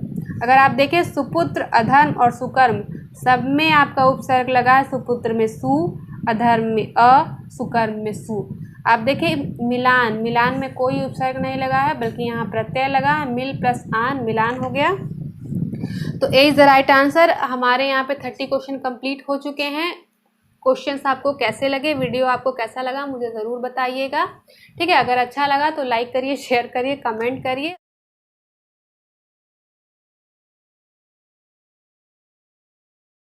तो चलिए आगे बढ़ते हैं क्वेश्चन नंबर 1 पे। कौन सा शब्द संज्ञा से बना हुआ विशेषण है? ए सुखी, बी प्रसन्न, सी कटु और डी सुंदर। ठीक है, जी हाँ, A is the right answer. सुखी है, सुख से ही आपका सुखी बना है, तो A is the right answer सुखी। आगे बढ़ते हैं क्वेश्चन नंबर 2 पे। कौन सा शब्द संज्ञा से बना हुआ विशेषण नहीं है? ए फेनिल, बी धूमिल, सी लौकिक और डी प्राथमिक। ठीक है, अगर आप देखें धूमिल, लौकिक, प्राथमिक ये सभी संज्ञा से बने हुए विशेषण हैं। अगर बात करें ए फेनिल की तो इल प्रत्यय लग के ये शब्द बना हुआ है, तो A is the right answer. आगे अगर देखें धूमिल की बात करें तो ये आपका धूम से धूमिल बना है, लोक से लौकिक बना है और प्रथम से प्राथमिक बना है। ठीक है, आगे बढ़ते हैं क्वेश्चन नंबर 3 पे। सोना का पर्यायवाची है? ए प्रभा, बी नग, सी श्रांति और डी जात रूप। बताइए क्या होगा? जी हाँ, D is the right answer, जात रूप होगा सोना का। जहाँ तक प्रभा की बात है वो किरण का होगा, नग पर्वत का और श्रांति थकान का। आगे बढ़ते क्वेश्चन नंबर 4 पे। कौन सा शब्द नदी का पर्यायवाची नहीं है? ए वाहिनी, बी तरडी, सी तटनी और डी अपगा। अगर आप बात करें वाहिनी, तटनी, अपगा, ये सभी नदी के होते हैं। जो तरडी है वो नदी का नहीं होता, बी वो नौका का होता है, तो B is the right answer. अगर आप ध्यान देंगे तो तटनी और तरंगिणी ये नदी का होता है और तरडी आपका नौका का होता है। आगे बढ़ते हैं क्वेश्चन नंबर 5 पे। निम्नलिखित में से कौन सा गंगा का पर्यायवाची है? ए हरिप्रिया, बी सिंधुजा, सी सुरसरी, डी इंदिरा। अगर आप बात करें हरिप्रिया, सिंधुजा और इंदिरा ये सभी लक्ष्मी के पर्यायवाची हैं। सुरसरी, C is the right answer, सुरसरी गंगा का पर्यायवाची होता है। आगे बढ़ते हैं क्वेश्चन नंबर 6 पे। मैं डाल डाल तू पात पात का अर्थ है? ए जैसे को तैसा, बी चालाकी का उत्तर चालाकी से देना, सी ऊंची कल्पना करना और डी जमीन पर न रहना। जी हाँ, तू डाल डाल मैं पात पात, इसका एक ही मतलब हो सकता है, B is the right answer, चालाकी का उत्तर चालाकी से देना। आगे बढ़ते हैं क्वेश्चन नंबर 7 पे। ढाक के वही 3 पात होना? ए यत्न पूर्वक रखना, बी सदा एक सा होना, सी ऊट पटांग काम करना, डी अनुरूप बनना। बताइए ढाक के 3 पात का क्या होगा? जी हाँ, B is the right answer, सदा एक सा रहना, सदा एक सा होना। ठीक है, ये ढाक के 3 पात कहाँ क्यों जाता है, इसके पीछे क्या कहानी है वो मैं आपको बताती हूँ। भारत में जो उत्तर भारत के सभी गांव हैं उसमें ढाक का या कहें पलास का एक वृक्ष पाया जाता है, जिसकी हर टहनी पे आप देखेंगे आपको 3 पत्ते ही मिलेंगे, ना तो 4 मिलेगा और ना ही 2 मिलेगा। ठीक है, तो ये मुहावरा वहीं से लिया गया है, ढाक के वही 3 पात। ठीक है, आगे बढ़ते हैं क्वेश्चन नंबर 8 पे। लिंग की दृष्टि से दही है? ए स्त्रीलिंग, बी पुल्लिंग, सी नपुंसक लिंग और डी उभयलिंग। बताइए दही क्या होगा? जी हाँ, पुल्लिंग होता है। देखिए इकारांत शब्द जो संज्ञाएं होती हैं जैसे कि नदी है, रोटी है, टोपी है, ये सब कुछ स्त्रीलिंग होती है, लेकिन उसी में आपका दही, घी और मोती अपवाद होता है, वो पुल्लिंग में आता है। ठीक है, तो यहाँ पे B is the right answer, पुल्लिंग होगा। आगे बढ़ते हैं क्वेश्चन नंबर 9 पे। निम्नलिखित में से पुल्लिंग शब्द नहीं है? ए रत्न, बी मोती, सी नकल, डी बचपन। बताइए जी, रत्न, मोती और बचपन ये सभी आपके पुल्लिंग वाले हैं, नकल आपका स्त्रीलिंग है, इसलिए सी इज द राइट आंसर। आगे बढ़ते हैं क्वेश्चन नंबर 10 पे। फैजाबाद जनपद में बोली जाने वाली बोली है? ए खड़ी बोली, बी बघेली, सी ब्रजभाषा और डी अवधी। बताइए फैजाबाद किस बोली का क्षेत्र है? जी हाँ, D is the right answer, Awadhi का है। अवधी देखिए इलाहाबाद में, लखनऊ में, फैज़ाबाद हो गया आपका, गोंडा है, रायबरेली है, ठीक है, उधर बहराइच है, ये सब जौनपुर, सुल्तानपुर, ये सब आपके अवधी के हैं। आगे बढ़ते हैं क्वेश्चन नंबर 11 पे। उत्तर प्रदेश में सबसे अधिक बोली जाने वाली बोली कौन सी है? A Bhojpuri, B Awadhi, C Bagheli, D Braj. बताइए, ये भी आसान है। जी हाँ, A is the right answer, Bhojpuri बोली जाती है। अगर भोजपुरी बोलने की बात करें तो उत्तर प्रदेश के देखिए पूर्वी उत्तर प्रदेश में, पश्चिम बिहार में और उत्तरी झारखंड में बहुत जैसे भोजपुरी बोली जाती है। ठीक है, आगे बढ़ते हैं क्वेश्चन नंबर 12 पे। कन्नौजी क्षेत्र की पहचान करें? ए शाहजहांपुर, कानपुर, हरदोई, बी लखनऊ, फैजाबाद, गोंडा, सी मेरठ, बिजनौर, सहारनपुर, डी इलाहाबाद, प्रतापगढ़ और सुल्तानपुर। बताइए कौन सा होगा? देखिए बी जो है आपका लखनऊ, फैजाबाद, गोंडा और डी हो गया इलाहाबाद, प्रतापगढ़, सुल्तानपुर, ये सारे अवधी के क्षेत्र हैं। जहाँ तक मेरठ, बिजनौर में लगभग खड़ी बोली वाले हैं। तो A is the right answer, Shahjahanpur, Kanpur, Hardoi में कन्नौजी बोली जाती है। इसके अलावा इटावा, उत्तर प्रदेश में इटावा और फर्रुखाबाद में भी बोली जाती है कन्नौजी। आगे बढ़ते क्वेश्चन नंबर 13 पे। कौन सी बोली पूर्वी हिंदी उपवर्ग में है? A Bhojpuri, B Magahi, C Bagheli, D Malvi. पूर्वी हिंदी उपवर्ग में बताइए। जी हाँ, see the right answer, Bagheli है। इसमें देखिए अवधी, बघेली और छत्तीसगढ़ी 3 भाषाएं हैं हिंदी उपवर्ग में। ठीक है, अवधी, बघेली, छत्तीसगढ़ी याद रखिएगा। आगे बढ़िए क्वेश्चन नंबर 14 पे।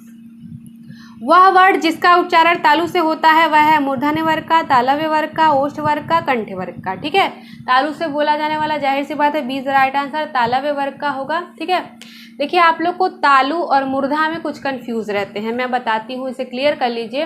ये जो मुंह के आपके ऊपर की छत होती है, यहीं पे आपका जो जीभ टच करती है, तो अगर आगे के भाग को टच करती है यहाँ, तो वो आपका तालु होता है। अगर थोड़ा पीछे यहाँ टच करती है तो वो आपका मूर्धा का होता है। देखिए जो च वर्ग है, च, छ, ज, जब बोलेंगे आप तो आगे को टच करती है जीभ, तो जब आगे को टच करती है तो वो तालु का होता है। ठीक है, और जब आप ट वर्ग बोलिए, ट, ठ, देखेंगे आप पीछे बीचों बीच जाके टच करती है ऊपर के भाग को, ऊपर की छत को हमारी जीभ, तो वो हमारा मूर्धा का हो जाता है। तो जो ट वर्ग है वो सारा मूर्धा का है और जो च वर्ग है वो आपका तालु का है। ठीक है, चलिए आगे बढ़ते क्वेश्चन नंबर 15 पे। अघोष वर्ण का चयन करे। अ, बी, ज, सी, ह और डी, स। ठीक है, जिन ध्वनियों को बोलने में, उच्चारण करने में, स्वर तंत्र में कंपन नहीं होती वही अघोष हैं आपके। ठीक है, अघोष में आपका हर वर्ग का आपका पहला और दूसरा वर्ण आ जाएगा और आपका जो भी तीनों स है यानी ऊष्म व्यंजन है वो आ जाएगा। ठीक है, तो अगर आप देखें अ, ब, ज, ह, स,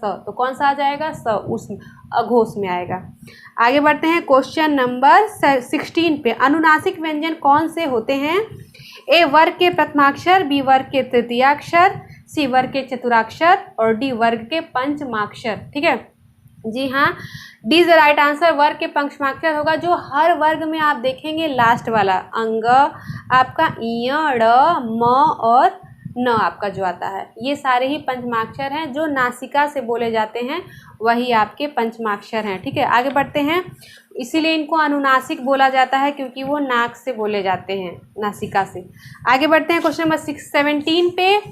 प, फ, ब, भ, म का उच्चारण स्थान है। ए तालु, बी ओर, सी कंठ, डी मूर्धा। बताइए, बहुत आसान है, बोल के देखिए। प, फ, ब कहाँ से आ रहा है? ओष्ठ से, तो B is the right answer. आगे बढ़ते हैं क्वेश्चन नंबर 18 पे। निम्नलिखित में से मूल शब्द कौन सा है? अनुकरण, अनुगामी, कामचोर, कान। बताइए कौन सा होगा? देखिए, मूल शब्द या रूढ़ शब्द वो होते हैं जिनको अगर हम विग्रह करें, खंड करें तो हमें कोई सार्थक शब्द या सार्थक अर्थ न मिले उसका, वही होता है। तो कौन होगा यहाँ पे? जी हाँ, D is the right answer, कान होगा। ठीक है, आगे बढ़ते हैं क्वेश्चन नंबर 19 पे। वाक्य के कितने अंग होते हैं? ए 2, बी 3, सी 4, डी 5। वाक्य कितने अंग होते हैं? जी हाँ, A is the right answer, 2 होते हैं। उद्देश्य और विधेय, जिसके बारे में कोई बात कही जाती है वो उद्देश्य होता है और उद्देश्य के बारे में जो कुछ बात कही जाए वो विधेय होता है। ठीक है, आगे बढ़ते हैं क्वेश्चन नंबर 20 पे। अचार शब्द किस भाषा से आकर हिंदी में प्रयुक्त हुआ है? ए पुर्तगाली, बी अरबी, सी फारसी, डी फ्रेंच। बताइए किस भाषा से आया है? जी हाँ, A is the right answer, पुर्तगाली से आया है। जहाँ ये पुर्तगाली का शब्द है, हिंदी भाषा में प्रयोग किया जाता है। जहाँ तक बात है और भी कौन कौन से होते हैं तो देख लेते हैं। काफ़ी, काजू, पपीता, आलपीन, पिस्तौल, गमला, ये सब कुछ आपके पुर्तगाली शब्द हैं। ठीक है, आगे बढ़ते क्वेश्चन नंबर 21 पे। मजदूर मेहनत करता है किंतु उसके लाभ से वंचित रहता है। किस प्रकार का वाक्य है? ए सरल वाक्य, बी मिश्रित वाक्य, सी संयुक्त वाक्य, डी इनमें से कोई नहीं। मैंने बताया 2 सरल वाक्य या मिश्र वाक्य को एक संयोजक जोड़ देता है, वो संयुक्त वाक्य होता है। वो संयोजक किंतु हो, अथवा हो, परंतु हो, कुछ भी हो सकता है। तो सीधे सीधे हम देख सकते हैं क्या है? C is the right answer, संयुक्त वाक्य है। आगे बढ़ते क्वेश्चन नंबर 22 पे। उसने कहा कि मैं घर जाऊंगा, कैसा वाक्य है? सरल वाक्य, संयुक्त वाक्य, मिश्र वाक्य, प्रश्नवाचक वाक्य। ठीक है, देखिए मिश्र वाक्य क्या होता है? जहाँ एक प्रधान उपवाक्य हो और बाकी सब उस पर आश्रित हो। मिश्रित वाक्य की, इसका राइट आंसर मिश्रित वाक्य है, मिश्र वाक्य। उसकी पहचान एक वीडियो मैंने बनाया, चाहे तो आप देख सकते हैं, उसमें मैंने पहचान बताई है कि वाक्य में कौन कौन से शब्द हो तो आप पहचान कर सकते हैं कि वो मिश्र वाक्य है। देखिए, की हो, क्योंकि हो, यद्यपि हो, तथापि हो, क्योंकि, जितना, उतना। ठीक है, जहाँ तहाँ, इधर उधर, ये सब अगर वाक्य में मिल जाएं आपको, समझ जाइए तुरंत ये मिश्र वाक्य है। यहाँ पे की है तो ये मिश्र वाक्य है। आगे बढ़ते हैं क्वेश्चन नंबर 23 पे। निम्नलिखित में से उपसर्ग रहित शब्द है? सुयोग, विदेश, अत्यधिक, सुरेश। ठीक है, अगर आप ध्यान दीजिए डी वाला सुरेश, तो सुरेश में उपसर्ग नहीं लगा है, प्रत्यय लगा है, सुर प्लस ईस, तो यही आपका राइट आंसर है। बाकी सुयोग, विदेश, अत्यधिक सब में उपसर्ग लगा है। सुयोग में सु, विदेश में भी, अत्यधिक में अति। आगे बढ़ते क्वेश्चन नंबर 24 पे। प्रत्युत्पन्न शब्द में प्रयुक्त उपसर्ग है? ए प्र, बी प्रति, सी प्रत्यु और डी प्रत्युत। बताइए कौन सा लगा है? जी हाँ, B is the right answer, प्रति उपसर्ग लगा हुआ है। आगे बढ़ते क्वेश्चन नंबर 25 पे। निम्नलिखित तत्सम तद्भव शब्दों के युग्म में से कौन युग्म त्रुटिपूर्ण है? ए घृत, घी, बी उट्र, ऊंट, सी त्वरित, तुरंत, आप बोर्ड पे देख सकते हैं, डी भ्रमर और भ्रमर, भौरा। बताइए कौन सा युग्म गलत है, त्रुटिपूर्ण है? ठीक है, जी हाँ, B is the right answer, उट्र और ऊंट। उट्र नहीं होता, आपका उष्ट्र होता है। ठीक है, तो यही आपका गलत है, बाकी सब सही है। आगे बढ़ते क्वेश्चन नंबर 26 पे।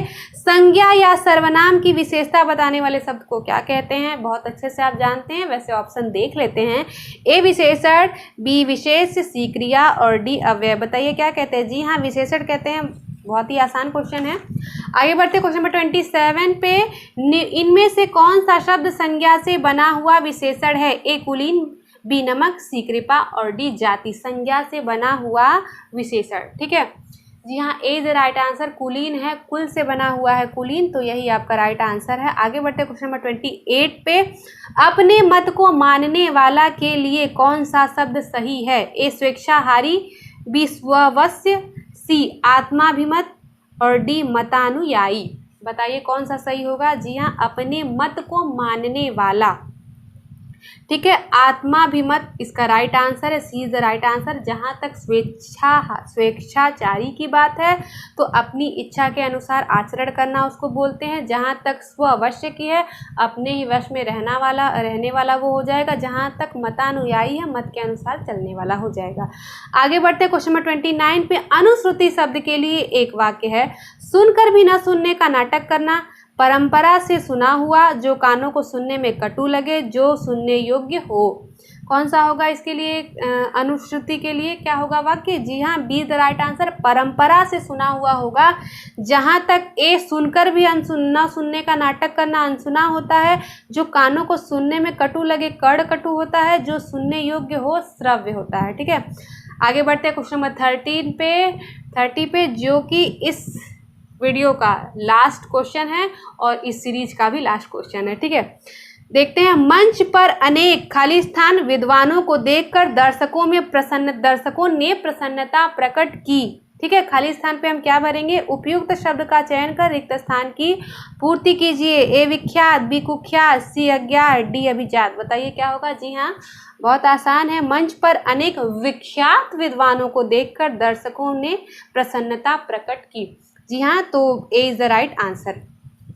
अब यहाँ पे आपके सारे 30 क्वेश्चन कंप्लीट हो चुके हैं इस वीडियो के, और 200 क्वेश्चन भी कंप्लीट हो चुके हैं इस सीरीज के। ठीक है, तो आपको ये सीरीज कैसी लगी, ये वीडियो कैसा लगा, मुझे ज़रूर बताइएगा।